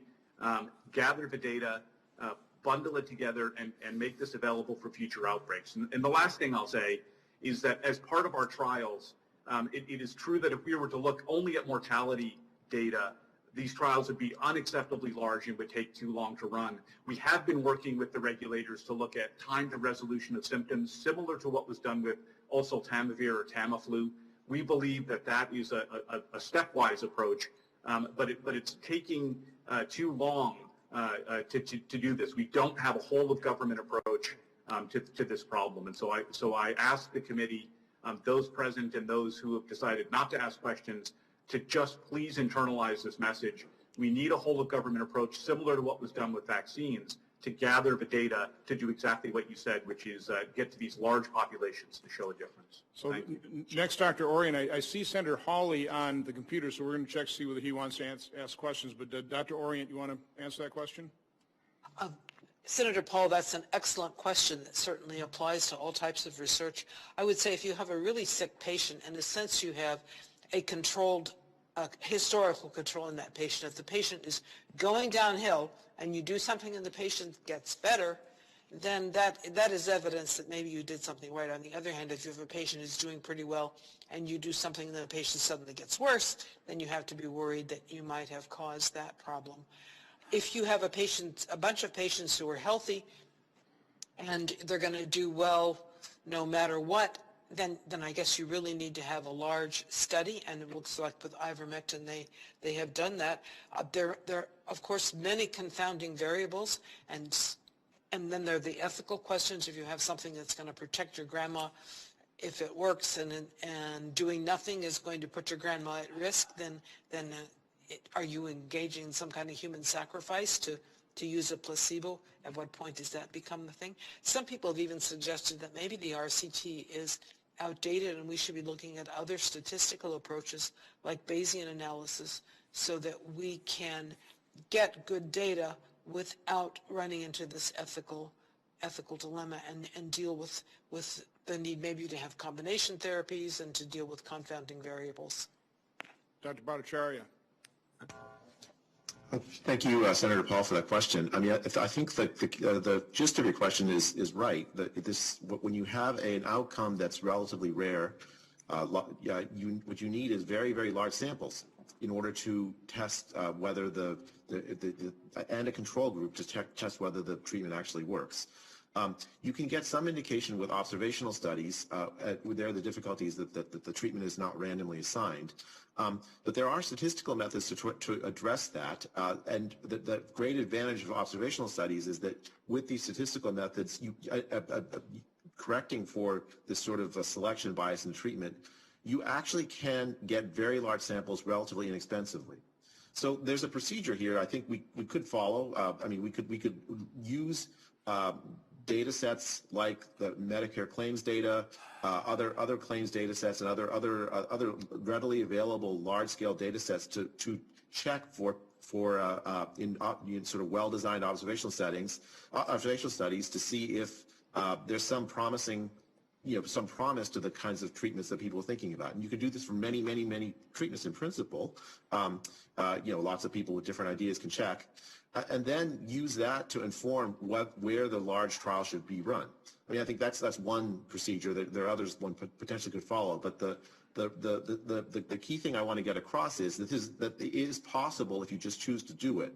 And the incentives to do this have not been great. And as a result, we have much less information than we probably should have about the effectiveness of various treatments that are proposed that we should have had by this time. In part, also, I think that's been driven by this groupthink that you mentioned that has decided that there's only a small set of things that are going to work even before any of the evidence has been evaluated. I think all of that is to be regretted. I think we have to go back to the principles we know about how sound science works. We have to look at you have to do control groups, you have to do studies, but you have to have the incentives to run those studies or else they're not going to get done. So, Senator Hawley, are you there?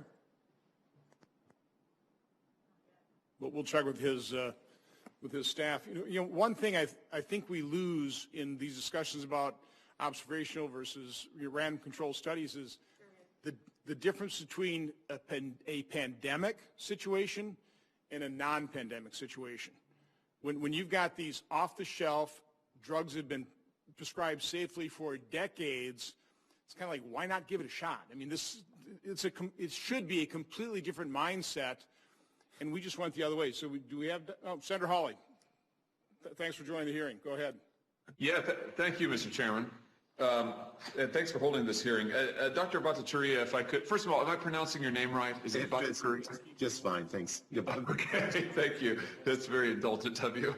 I want to ask you about some of the points that you made in your written testimony, which I thought were quite striking, about the challenges of mitigation strategies, particularly mitigation strategies that involve lockdowns, full lockdowns, which of course we experienced in virtually every part of the country, and certainly my home state earlier this year, and that many have been advocating as a mitigation strategy again now.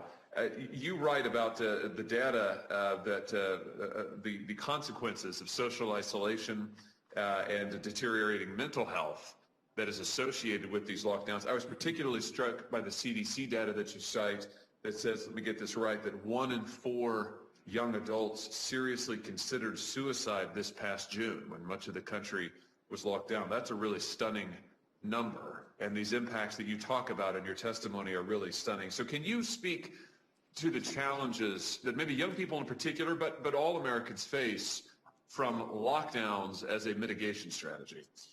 I think lockdowns as a mitigation strategy are a failure of policy imagination, and they have had absolutely devastating effects. Humans are not meant to live in isolation, and that's the main focus of the lockdown strategies. Now, I think there are some folks who are at high risk from this disease, as I said, older people, some people with chronic conditions. And so, for instance, 40% of deaths that happen in nursing homes, there we actually do need to do some sort of isolation, but we have to be careful there as well. There's been a 20% increase in dementia-related deaths in nursing homes, apart from COVID. There's the key failure, I think, is a failure of public health to recognize that there's dangers other than COVID. Heart disease, the psychological distress to young people is devastating. We basically made them feel guilty for doing normal young people things. And as a result, it's had, as you can see, 1 in 4 seriously considered suicide. That number is absolutely shocking. I think it just shocked the imagination of everyone listening into thinking creatively about policy alternatives to lockdown. The lockdown should be a very, very last-ditch effort, not the thing that we decide is we should do all the time. I noticed that now even the World Health Organization, which I have to say is a body in which I place very little trust, and for which, given its conduct in this pandemic, I have very little respect. But nonetheless, even the WHO, I believe, has now said that mass lockdowns as a mitigation strategy they don't recommend them. Quite the contrary. That they think the consequences, some of which you've just outlined from these lockdowns, are devastating. Yeah, I think there's an estimate that the UN put out in April, actually, I think, saying that there were 130 million people at risk of starvation as a consequence of the economic damage from the epidemic. These are lives. 130 million. That's 2 orders of magnitude more than the number of people who have died from COVID-19. And to not account for that in our policy response, I think, is utterly irresponsible. Can you talk to me a little bit about some of the other healthcare effects associated with lockdowns and decisions to cancel elective surgeries? I know in my home state of Missouri, many hospitals canceled elective surgeries back in the spring, trying to prepare, based on the data at the time, for what they thought would be an absolutely massive surge. And even now, as we're seeing cases rising quite significantly across the country, and again in my home state, a number of hospitals, as a precaution, have curbed elective surgeries and in some cases delay them, which I totally understand. But help us speak to, if you could, the issues that come with the problem of deferred health care. And when you have, again, especially in a lockdown situation, when you have many tens of thousands of Americans, millions of Americans, maybe deferring what would otherwise be fairly routine healthcare procedures, healthcare visits.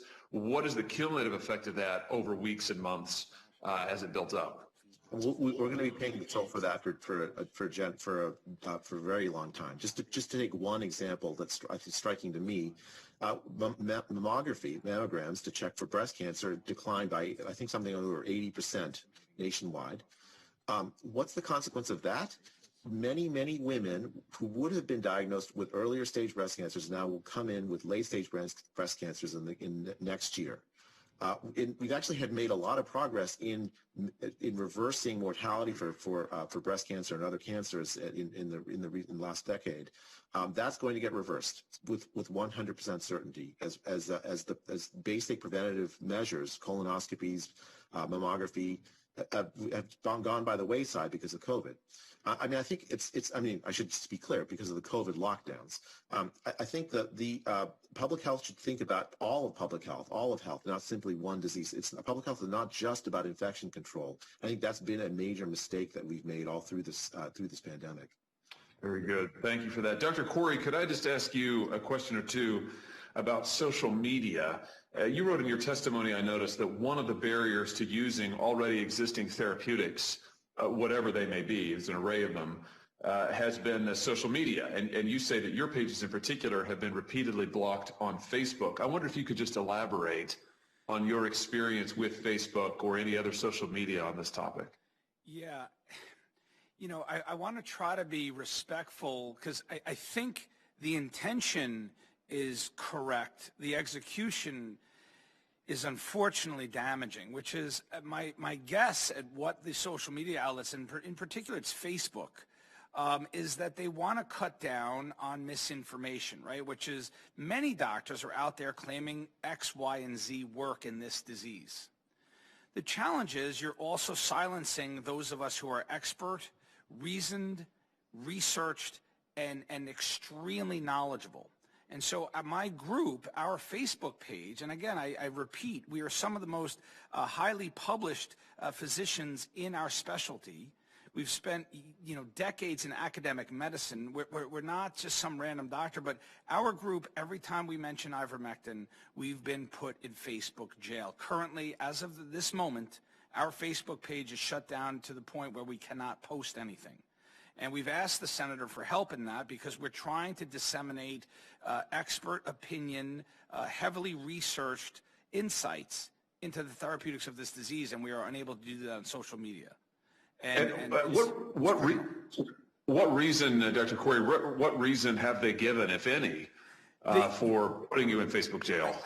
I don't know that we've gotten specific reasons, but the best that we can tell is that we were mentioning ivermectin. So any claims to a simple solution, and by the way, I'm going to stand by my professional reputation, my decades in medicine, and I'm going to tell you that I believe, not only I believe, but my group of doctors, and there's at least 9 of us who co-authored this manuscript, we are telling the world this is the solution to COVID-19 and it can be implemented rapidly. However, social media does not want to hear that from doctors. And I don't blame them, because otherwise you're going to have doctors coming along and saying, I don't know, soda water, or this is the next solution. So I understand the intent. However, I just wish some credibility would be applied to us, and I don't know how to solve that answer, because I do think misinformation is a problem. It is a deep and significant problem in this pandemic. However, we are not propagators of misinformation.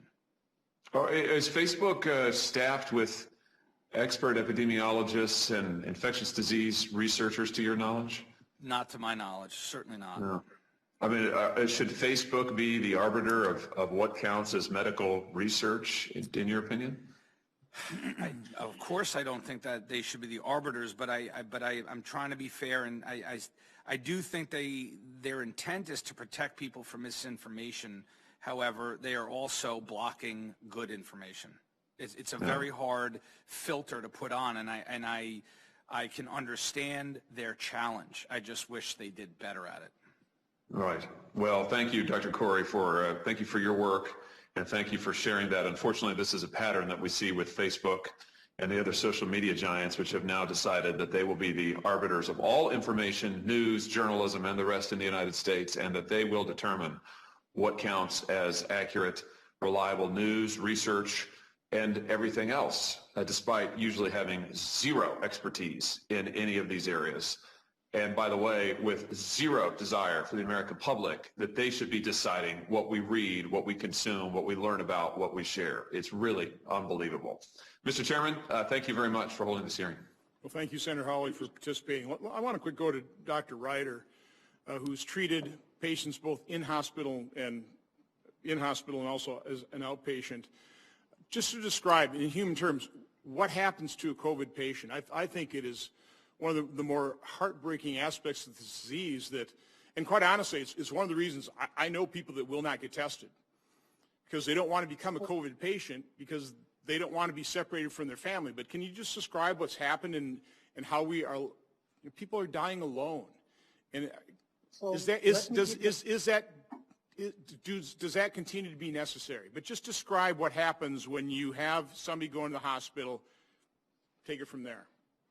Yes, sir. Thank you, Senator. So let me talk about a specific patient, a specific example, because that's very vivid in my mind. And talk as loud as you can. This is a lady that came in. She was in her 50s, no significant medical problems. I believe she had slight hypertension and diabetes, but everything was very well controlled.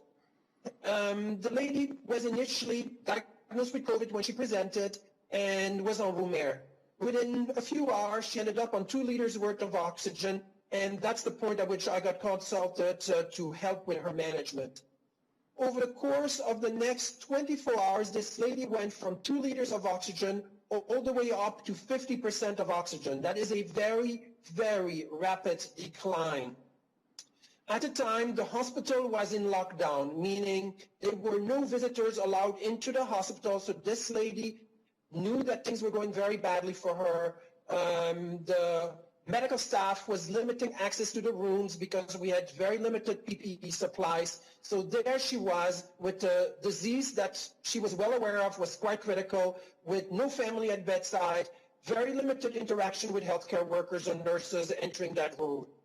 And I was there looking at her, I'm like, this is bad news. Based on my experience, this lady would be facing near certain intubation, and back in April, intubation meant a 90% chance of dying.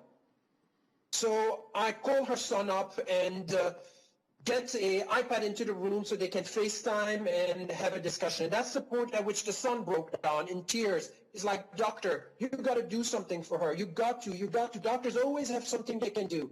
I'm like, sir, with all due respect, I have nothing else to offer. Luckily, my wife, who is also a doctor, Dr. Ryder, had just read the article about Dr. Wagstaff in Australia the day before. And, as the patient's family was pleading with me, I'm like, you know what? We have this one hope. I don't know what to do with this. There is no clinical data. The dosing in that trial is not something I can administer to humans. It's toxic. And then it was like, but it has other indications, right? I'm like, yes, there is. And then we started talking about other indications. They said, you know what? Give it a shot. Try. Please, I beg of you, try. So I got informed consent from him, informed consent from her, administered the drug, and allowed to establish that connectivity between that family. Luckily, that lady did very well. She did not get intubated. She went up to 90% oxygen, but subsequently improved and was discharged to home maybe a week later.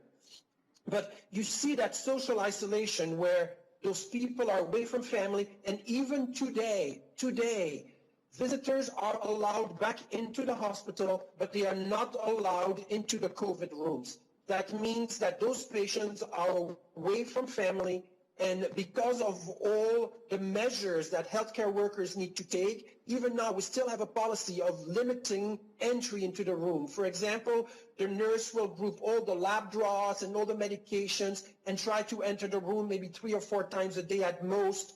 The residents, which are part of the institution, are asked not to enter the room. There's going to be 1 or 2 physicians that are going to do the physical exam, which is taken over by the other physicians. Usually, I'm one of those physicians that has to enter the room on all these patients and expose myself. But once again, it is very, very isolating for these people. We now know that besides all the medical problems that COVID causes, the kidney problems, the heart problem, the lung problems, we also know that it creates tremendous amount of problems with mental status. These people, their mind is not quite right. And we have seen this, a tremendous amount of anxiety. So yes, it has been emotionally draining, both for the patients, their families, and frankly, for healthcare workers as myself. I have a young family, I have a young wife and children, and at the end of the day, I want to go home and be safe. And that's why I have become such a major proponent of early treatment, because with early treatment, I will not expose the healthcare workers, including myself and my staff, unnecessarily to these people now admitted to the hospital with more advanced disease. And that's why I feel it's so critical to have that early intervention, because we do know that treatment works much better earlier on than later on. And even later on, you can see on my data that I published that the results are quite staggering. So, Dr. Ryder, you just made a pretty convincing case from my standpoint of why we should concentrate on early treatments, because if we can, we avoid that type of human toll. Dr. Orient, one of the reasons I got in contact with you, became aware of you, was through Dr. Lee Vliet, who was advocating early treatment, in particular with hydroxychloroquine.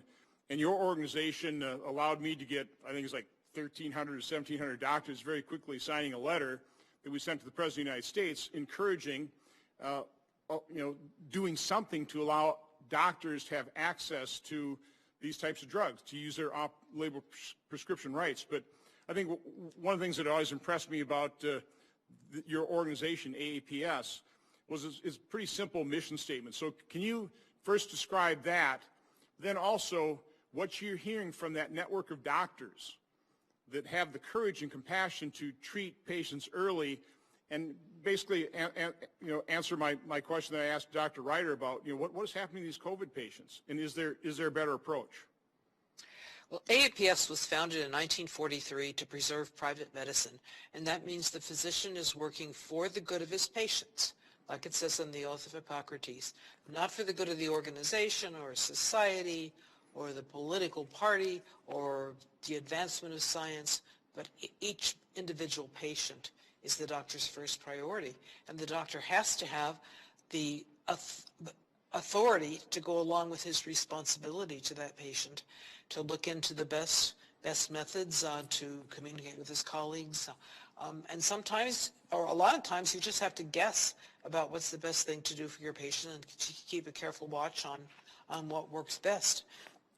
We found that physicians in independent practice are able to do this. But once a doctor has an employer, or he has a managed care plan where he's restricted to what's on the drop-down menu, then his hands are really tied.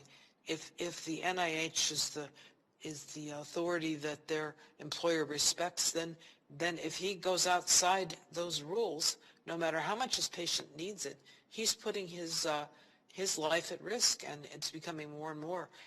We used to worry about malpractice liability, but that's a minor thing compared with being peer-reviewed by your hospital in a way just to get rid of you that destroys your whole career forever, or of being before the licensure board because you deviated from the standard of care, which used to be determined by what doctors in a similar situation, rational, well-trained people would do, but now is dictated more and more by single authorities from on high whose opinions keep just getting carried on along, like the AMA or the Arizona Medical Association.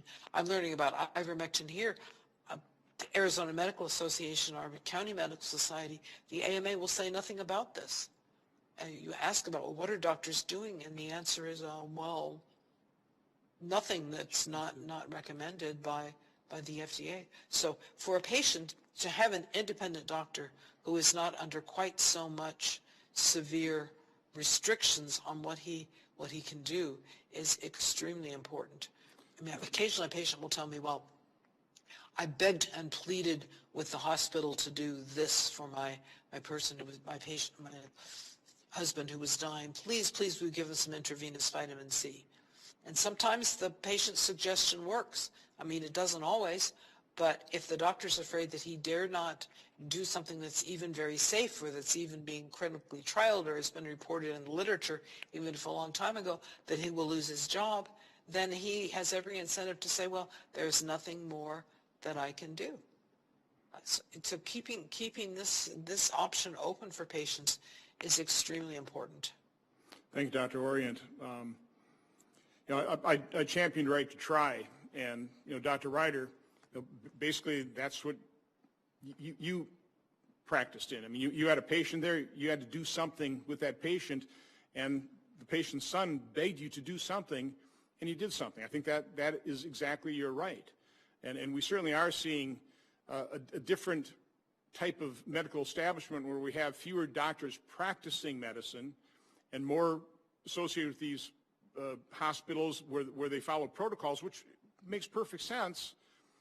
But in a pandemic, you have to think outside the box. You have to do other things. Dr. Balboni, I want to ask you, because I thought our phone conversation on Sunday was pretty interesting. You've been in the FDA. You've been a physician in Department of Defense. You've been in government, but now you're on the outside. I really want to ask you two questions. One, can you describe why government doesn't have the incentive to run these trials? We know the private sector doesn't. They cost millions and millions of dollars. And if it's a generic drug, there's no incentive other than in government. And it should be the NIH or the CDC, the FDA, that advocates for all citizens, for all patients, regardless of the financial incentive, but to look at repurposing drugs. Can you describe why that did not occur? Because one of the things we talked about is we had these drugs in our toolkit for a pandemic. I think Dr. Fauci talked about hydroxychloroquine. The drug that your company is trying to go through trial now, that was kind of in the toolkit. It was designed for pandemics, and all of a sudden we hit COVID. It's like that toolbox drawer was shut and locked, and we ignored it. So can you just kind of describe that process and the lack of incentives? Sure, and great question. And I'll try and do so with the utmost respect for my colleagues and former colleagues in government, because I think at the end of the day, people are trying to do the right thing, and I have to say that. And sometimes it doesn't always work out that way. And to your question about why, we're working on favipiravir. I first saw that as part of the Ebola outbreak in 2014, and it showed an effect in treating Ebola. And then everyone kind of forgot about it. And the pressure to move quickly went away. It's approved for pandemic flu in Japan. It's approved for COVID-19 in India and Russia. It's likely to be approved in Japan for COVID-19 imminently. The FDA is not moving as quickly, although we're having very fruitful discussions with them. I think that we are treating, unfortunately, many of these products as if they were for chronic diseases. And that may work well in a non-pandemic situation. And that's the structure of these organizations is to review thoughtfully and take the time to look at all the data. And again, I'm not suggesting we don't do that, but in addition to that, we have to push these agencies.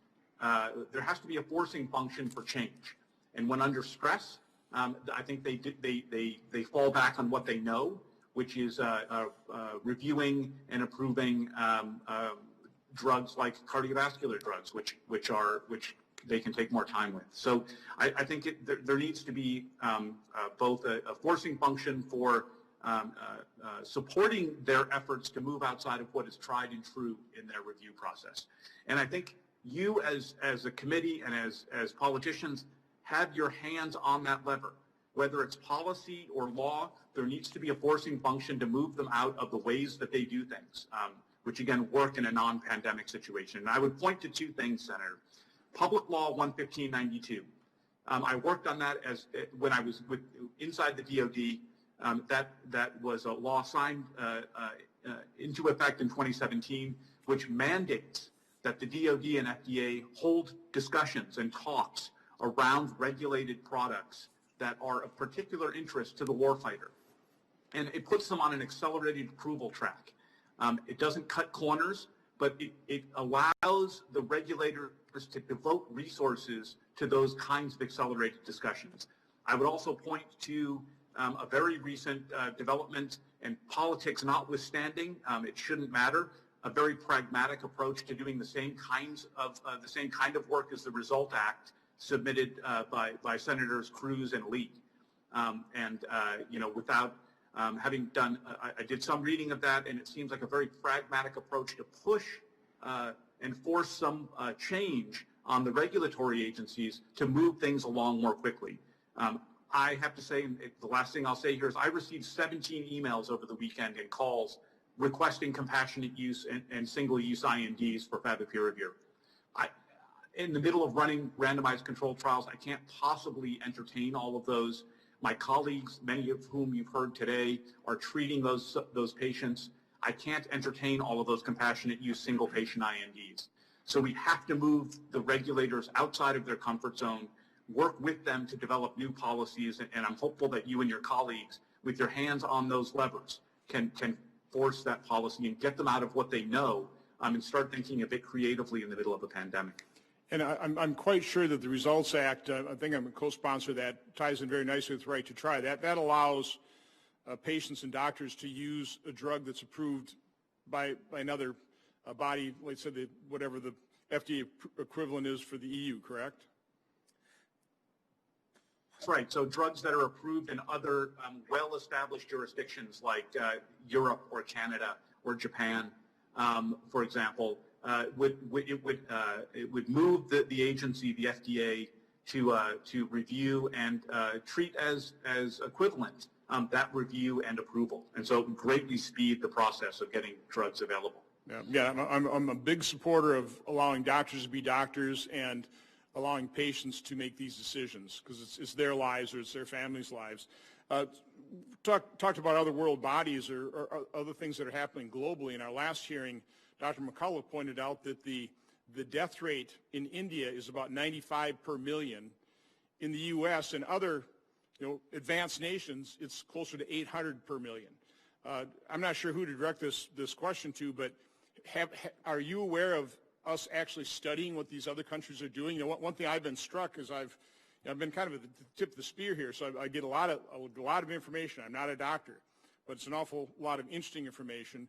And one of the things that I have found out or heard is some of these less developed countries that just don't have the type of money to throw it at a medical system like the U.S., all they have are these cheap generic drugs, are using them and doing quite well. Does anybody have some expertise to kind of speak to that? Dr. Bhattacharya. Senator, if I can have an opportunity after Dr. Sure. Bhattacharya. Sure. So I think I've been reading the scientific evidence on this. There's a debate going on about what exactly is the difference. So part of the difference is that they have a younger population. So for instance, the low rate of mortality in Africa for COVID is almost certainly partly due to that because it's so relatively few elderly. But also, I agree with you. The use of other medications that appear promising are certainly going to end up, I think, could play a role in explaining why places like India, places like countries in Africa have done better.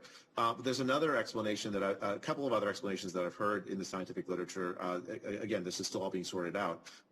Is the prevalence of cheap vaccinations, like there's a vaccination called BCG vaccination, which apparently has played some role, at least that's the hypothesis that people put forward, and there's some evidence in favor of that, in preventing bad outcomes from the disease and actually from the disease at all. And the other hypothesis I've heard is the prevalence of pre-existing other of immunity based on cross-reactive protection from other coronavirus infections, right? So there's higher rates of that in in many poorer countries. So I think all of those, we're going to sort out how much each of those explanations end up playing a role. I don't think we yet have a definitive answer, but I think that plus things that we haven't thought of yet are going to end up playing an important role in understanding of this. But notice I didn't say lockdowns, because in many of those places, lockdowns are not actually feasible as a long-term outcome, and have probably not played a role in explaining why they've done better. Lockdowns are sort of a luxury of the rich, and a very expensive one at that. Dr. Corey? Yeah, so Senator, my organization, the Frontline COVID-19 Critical Care Alliance, we've worked with a number of analysts. And two analysts that are part of our organization have been doing numerous epidemiologic analyses throughout the pandemic. Their data, which again, I have to say, is free to share. We can share with the NIH, the FDA, so they can verify and validate the data. But if I could go through that data very briefly right now, I'd appreciate it. I brought slides. I will go through them very quickly. Okay. They are visual and easy to understand. Do we have slides available on, is this the one on Peru? So, yes, and let's start with that because Dr. Bhattacharya just mentioned something, is that one hypothesis for why we're seeing lower rates is that potentially they're younger populations. I want to show data to show that that's not true in these regions. Is this the right slide? Yes. Number one, this is only in patients over 60. We know the mortality rates in patients over 60. They are fundamentally different than in younger patients. When you only look at patients over 60 and you look at this slide, this is in the 8 regions of Peru, 8 states in Peru that initiated ivermectin distribution campaigns throughout their population. If you look at each graph, the shaded area to the left of the graph is before the ivermectin distribution. To the right of that shaded area is after they initiated ivermectin distribution campaigns. In each of the 8 states, you see what we call a temporally associated reduction. There's a peak in deaths, a peak in case counts, and a peak in case fatality rates, which rapidly decrease to pre-pandemic levels. This is powerful, powerful data. If you could go to the next slide. The next slide, I believe if you could show me, that's actually a skip, but I'll say this has been replayed. We have data from many, many countries. On my website, our analysts have numerous examples. This is one in Paraguay. There was a state in Paraguay called Alto Paraná. The governor there got COVID. His brother got COVID. They took ivermectin and felt immediately better, and so they concluded that ivermectin was an effective treatment. I'm not saying that's how we determine treatments, but that's what they did. The governor did something really dramatic. He immediately began what he called a deworming campaign throughout his state, because he didn't want to go against the federal health ministry, which was against ivermectin. In his state, he began to distribute ivermectin to the population. If you look at that graph, that's the case blue counts line. and deaths peak and they rapidly decrease. A month and a half later, he found almost no cases in the hospitals. That was in Paraguay. If you can go to another slide, I can show. Are there any more slides that you have? This is the one. Yeah, this is in Mexico. So this is deaths in Mexico, and the left side of the graph is before August 1st, and the right is after. The green shaded state is the state of Chiapas in Mexico, in southern Mexico. That state, alone amongst all the states in Mexico, decided to incorporate ivermectin in its treatment protocols. And if you look, the case counts, and these are widely available and globally used databases of case counts and deaths, you can see the deaths plummeted. While in all the surrounding regions in Mexico, the deaths either decreased only slightly or in the majority they increased. So you are seeing this play out on population-wide basis in many regions of the world. If there's another slide, please advance. Because your question, and so here, going back to Peru, if you look at the blue lines and graphs, those are those 8 states that I presented whose regional health ministries decided to widely distribute ivermectin. The red bars refer to Lima, the biggest city in Peru. Guess what happened in Lima? The health ministry of Lima did not employ ivermectin in the treatment of COVID-19. And if you can see, throughout the summer and throughout this pandemic, the case counts rapidly rise and remain high, and only recently have come down, but they're nowhere near the regions in which ivermectin was widely used. We have this data. It's showing that we have an effective treatment against this pandemic. I cannot overemphasize that. Okay, thank you. So I think I've got one question for Dr. Osqui, and then what I will offer is all of you an opportunity, couple minutes, try and keep a couple minutes of just something that you still want to say that you haven't had an opportunity to do so. Dr. Osqui, I've got a couple questions for you. First of all, on asymptomatic spread, I think I just heard that we have a 180-degree turn on that, where somebody announced that they really don't believe that asymptomatic spread is that big a deal. And we were earlier told that is one of the biggest problems with COVID is people that don't even know they have the illness are walking around there spreading it. Can you discuss what you believe is the current science on that? Well, I think the current science, and there's a large population-based study out of China that suggests that asymptomatic spread is extremely uncommon. I think one of the reasons why literature has not clearly supported masking, and I'll review that in my final comments, as a significant preventative, is that I think that early on we got it wrong as to what is the predominant mechanism of spread.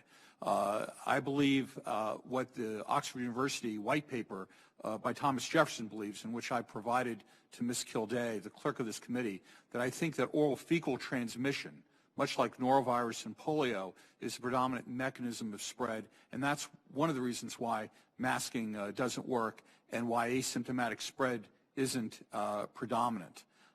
So I think that makes much more sense.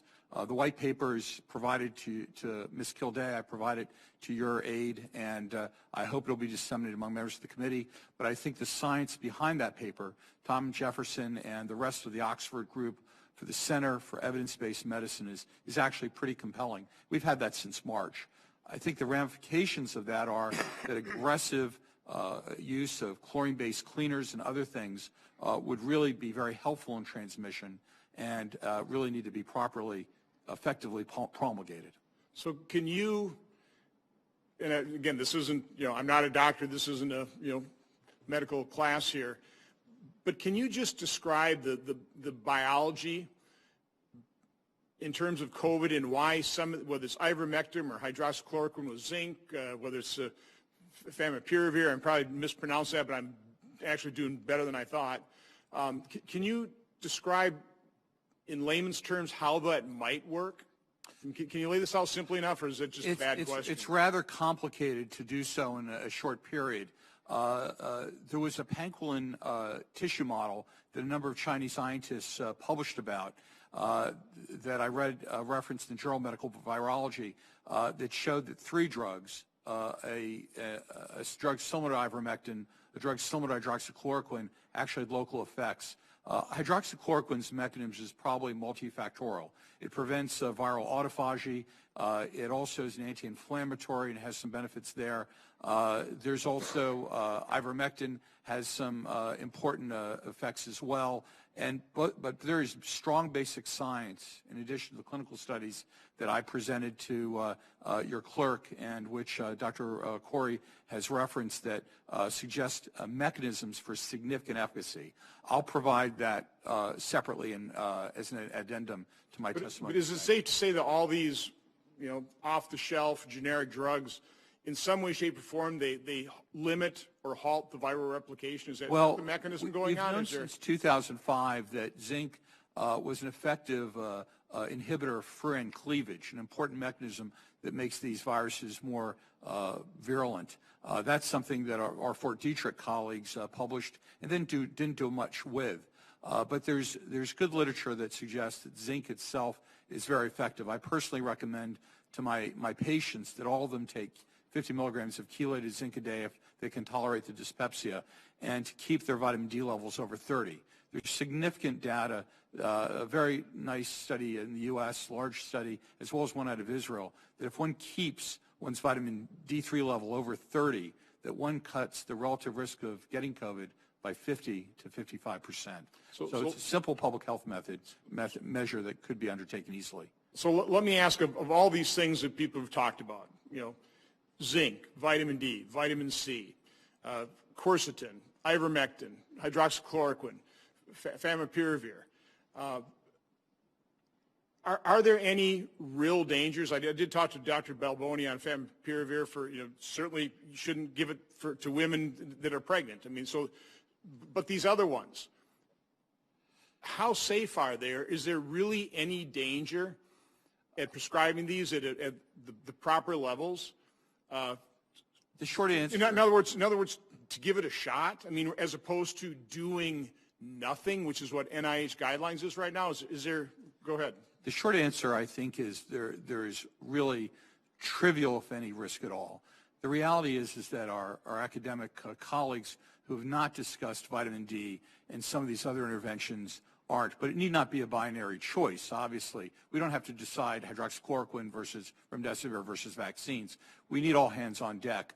What I would say is that there's some nuanced arguments about quercetin.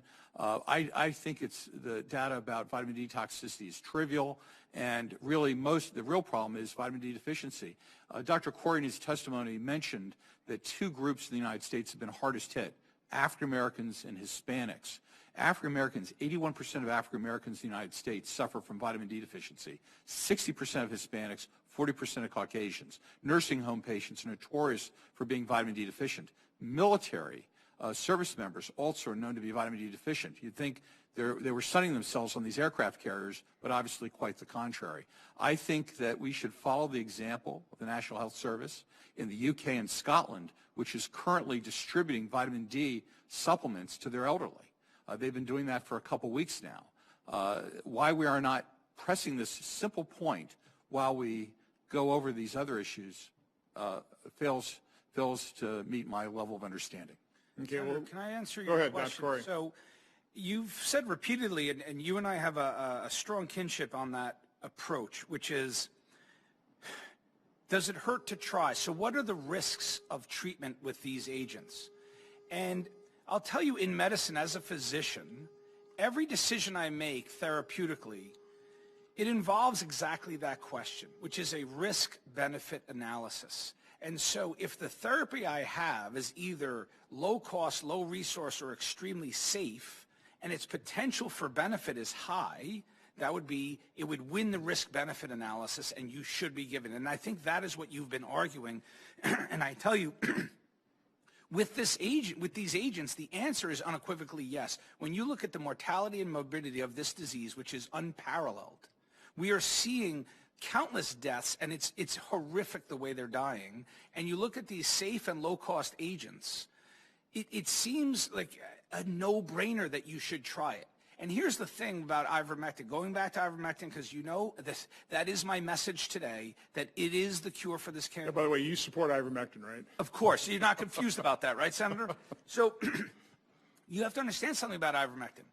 3.7 billion doses have been administered since it was first developed in 1987. 3.7 billion. Something like over 60% of sub-Saharan Africa takes it on a yearly basis. It has an unparalleled safety profile with almost no side effects. The only side effects that have been attributed to it are those that are considered to be part of the diseases they treat, which is the ridding of the parasites. And so given the mountain of evidence that I've presented, as well as the safety profile on a risk-benefit therapeutic analysis, you cannot come up with a credible argument to not give it. Well, hydroxychloroquine, I think in testimony, Dr. Risch talked about tens of billions of doses of that. I know in the U.S. because I was concerned when they first started talking about that, it was a legitimate concern. If everybody started using that in the U.S. or worldwide as a prophylaxis, you couldn't produce enough, and so people with lupus and rheumatoid arthritis may not get it. So that would be a legitimate concern and maybe required government intervention to ration. Okay, but you know what I thought was interesting about it is I kind of lost my train of thought. I'll move on. Let's go to the. My final round of questioning. We'll start with Dr. Bhattacharya. And by the way, real quick, because I want to ask you, I thought in your testimony two things are very stark. And now you mentioned this with Senator Hawley.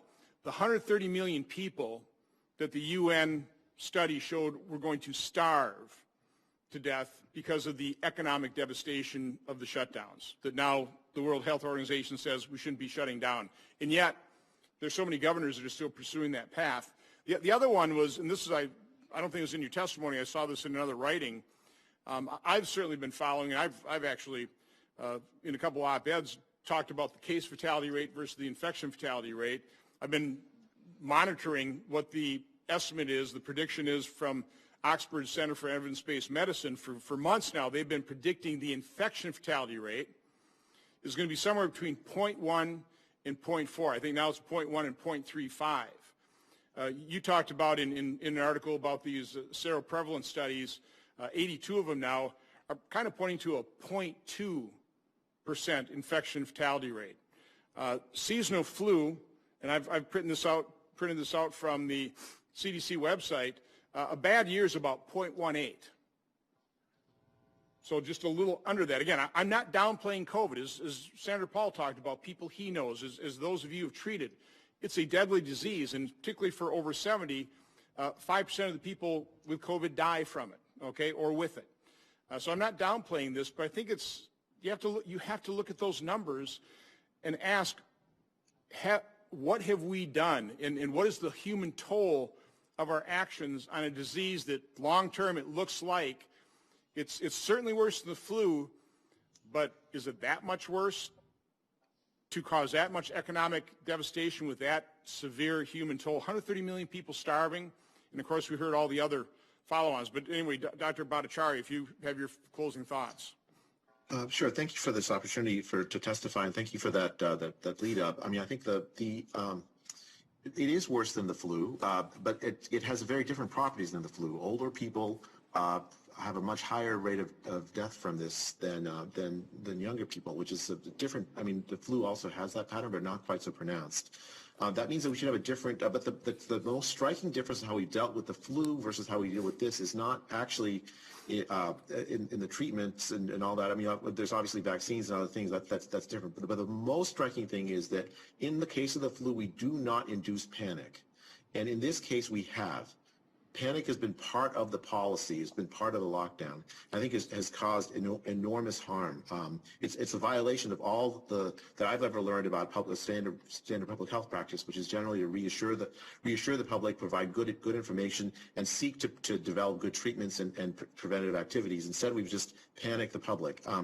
Let me close by just remarking on how civil and interesting this conversation has been. You've heard disagreement a little bit among us, but we've been talking about hypotheses on complicated issues. And I've learned from the panel. I think this kind of conversation ought to be the standard, instead of this sort of closed-minded, like we heard from the ranking member, sort of a closed-minded decision that experts have decided what the truth is, and we just stop conversation. I think so. Let me just note that.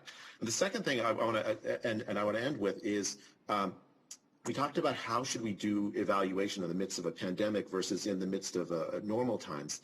I mean, I think there's always this trade-off of risk and reward in this. When we're deciding whether a treatment works, and we're telling patients or public health authorities that we should adopt this or that thing, we want to have the best possible information available. At the same time, even outside of a pandemic, if you're really sick, and there's not a good treatment for you, you would like to be able to see things that generally you wouldn't use, because the reward from the potential reward from it working is so great, and really there's no cost, much less cost, because you're at great risk already.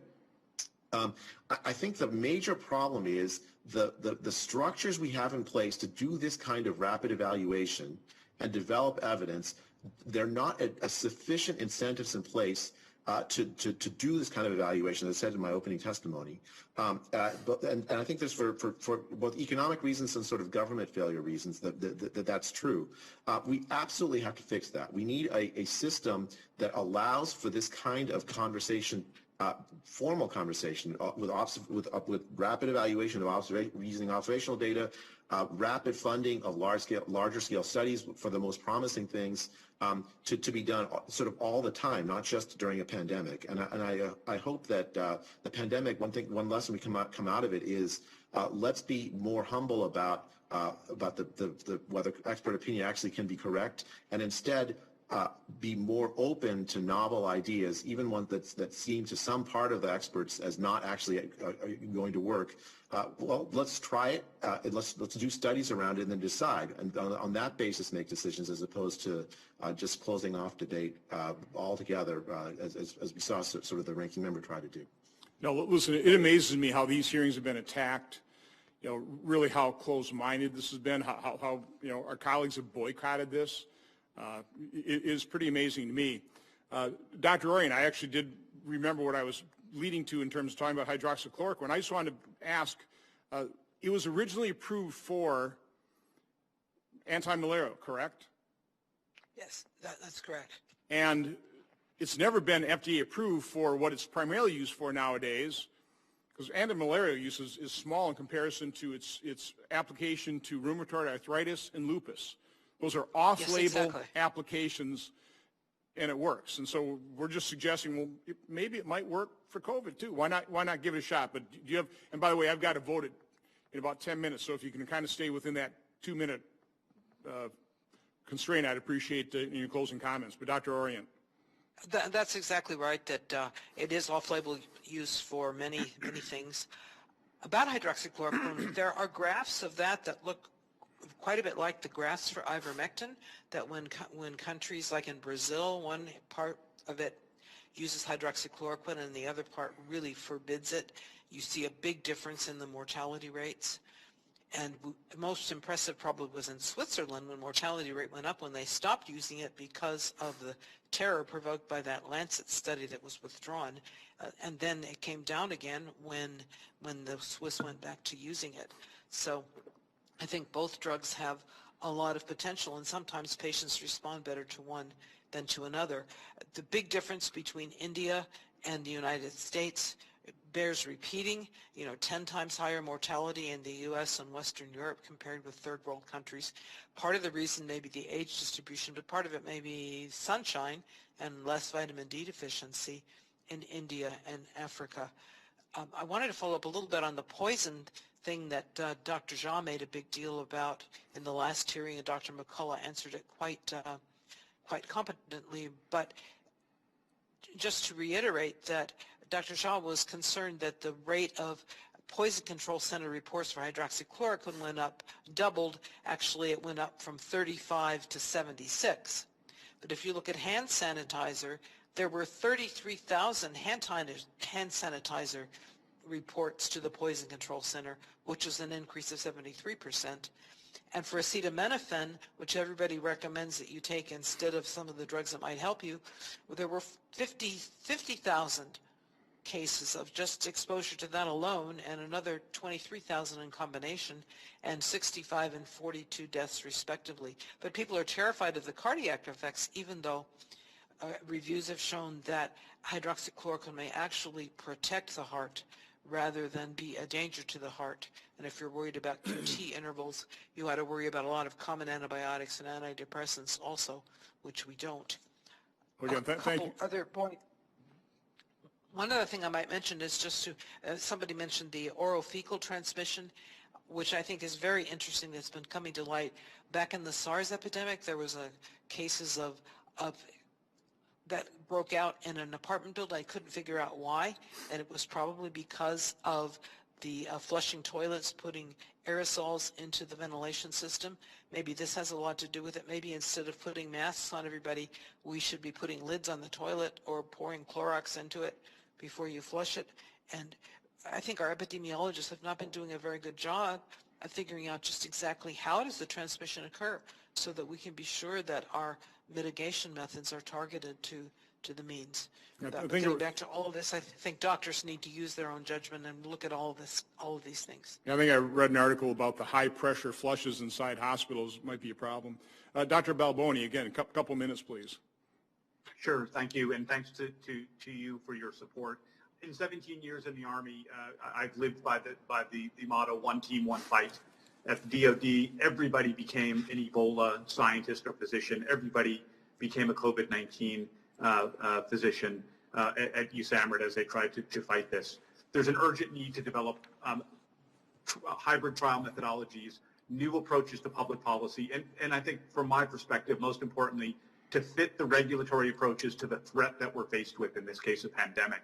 If we fail to change our approach and develop an appropriate and safe use of these drugs, including oral antiviral therapeutics, we're going to be having this conversation again for COVID-20 or 21 or virus X. It is unfortunate, and I've seen it already.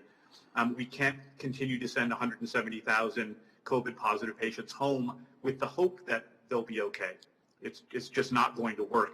So we need, in closing, your assistance and the continued leadership of, frankly, this entire committee and the whole of government to finally build this toolbox. And so I thank you for reaching out, and thank you to all of my colleagues here that have testified, and I hope the message has come across. And I hope they're not vilified for doing so. Dr. Corey. Yeah, so I'll be brief at your request, Senator. Two things I want to mention. This is not the flu. I've been a doctor for a long time. I will tell you, from the earliest onset in this country in New York, in one major healthcare system that I helped work with, they went from 95 ICU beds in a span of 2.5 weeks to 350 ICU beds. Gastroenterologists were taking care of dying patients on ventilators. We do not do that with the flu. I have done nothing but take care of COVID patients since the beginning. We have ICUs dedicated to COVID patients on ventilators. That is not what happens with the flu. The last thing I want to say is, again, I'm just going to reiterate because repetition is key. The amount of patients in the randomized controlled trials whose results are now available, and again, they've come out recently, they're emerging. I don't want to attack the NIH for getting it wrong. They didn't necessarily get it wrong, they're just not keeping up with the data. My message today is that the recently emerging data has enough randomized controlled trial patients enrolled they exceed the recovery trial, which changed the face of treatment of COVID. If you look at the summation of all those trials, ivermectin has shown itself to be a highly effective preventative and early treatment agent. It needs to be immediately adopted systematically, nationally, and globally, period. And by the way, I just want to clarify, I am in no way, shape, or form downplaying COVID. I didn't want to get it. I don't want anybody to get it. I understand how serious, and I was just making the data comparison. Dr. Ryder. Thank you, Chairman, for allowing me to participate in these hearings. As a frontline provider, I have been treating COVID pretty much every single day since the onset. I've only had pretty much 7 days off since December 31st. Every other day has been taking care of these COVID patients in the hospital.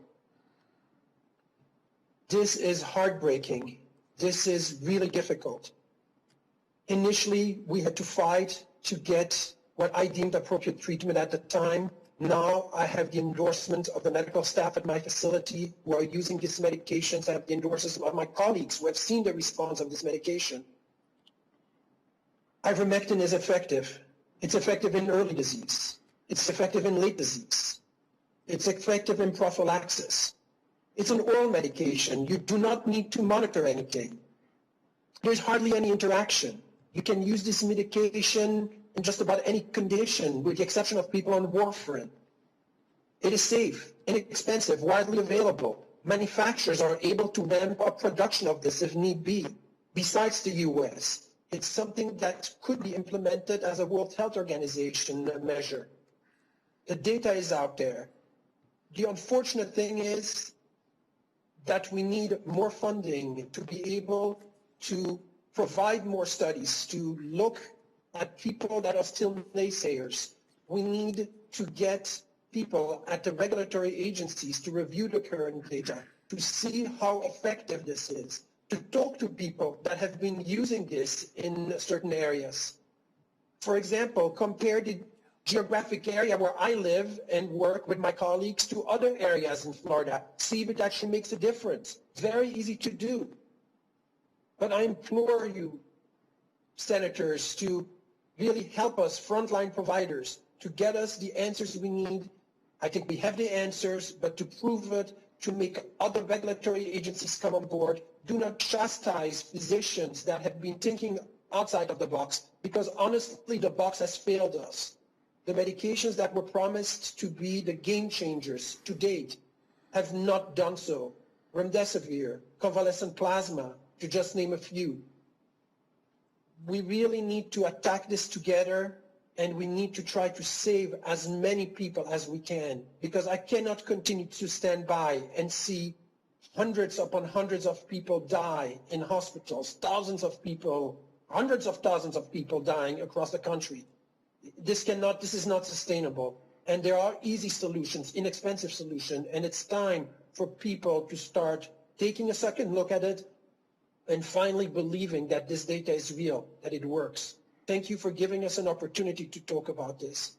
Well, Doctor, thank you for being compassionate, for treating patients. And I would argue, yes, money is definitely a problem, but the root cause is closed minds. Dr. Oskui. I just want to I want to thank the committee, specifically you, Dr. Paul, and everyone who actually attended this meeting for allowing me to speak. I did want to hit very briefly on a comment that Senator Peters made and then ran out and have a chance to respond. You showed us a New York Times article that quoted me briefly but tremendously out of context about masking. And I want to say the foundation for that was actually an article published in mid-November in the New England Journal of Medicine, run by Mount Sinai at Paris Island with the Marines. And I'm going to read briefly some from my notes. The study found that 16 of the recruits tested positive for COVID-19 upon enrollment within 2 days of arrival, despite them having been quarantined for 4 weeks beforehand. Another 24 tested positive 7 days after their arrival on the base. This study says, and 11 more recruits tested positive on day 14. Just 5 participants reported any symptoms. Another 26 recruits who did not participate in the study tested positive. So despite a hard quarantine, including 2 weeks of supervised confinement and then forced social distancing and mask protocols, you got a higher transmission rate, not a lower one. This is not common sense substantiated by science. This is not a roadmap to success. So to recap, hard supervised quarantines do not work. Even when under full-time supervision for 2 weeks at a closed college, followed by 2 more weeks of self-quarantine, quarantines are ineffective. Masks do not work. We've done that actually for 40 years. Even when a military-supervised boot camp environment with enforced mask wearing, they were ineffective. Social distancing doesn't work. Even when enforced by the military in boot camp with a 6-foot separation is worthless to prevent infection.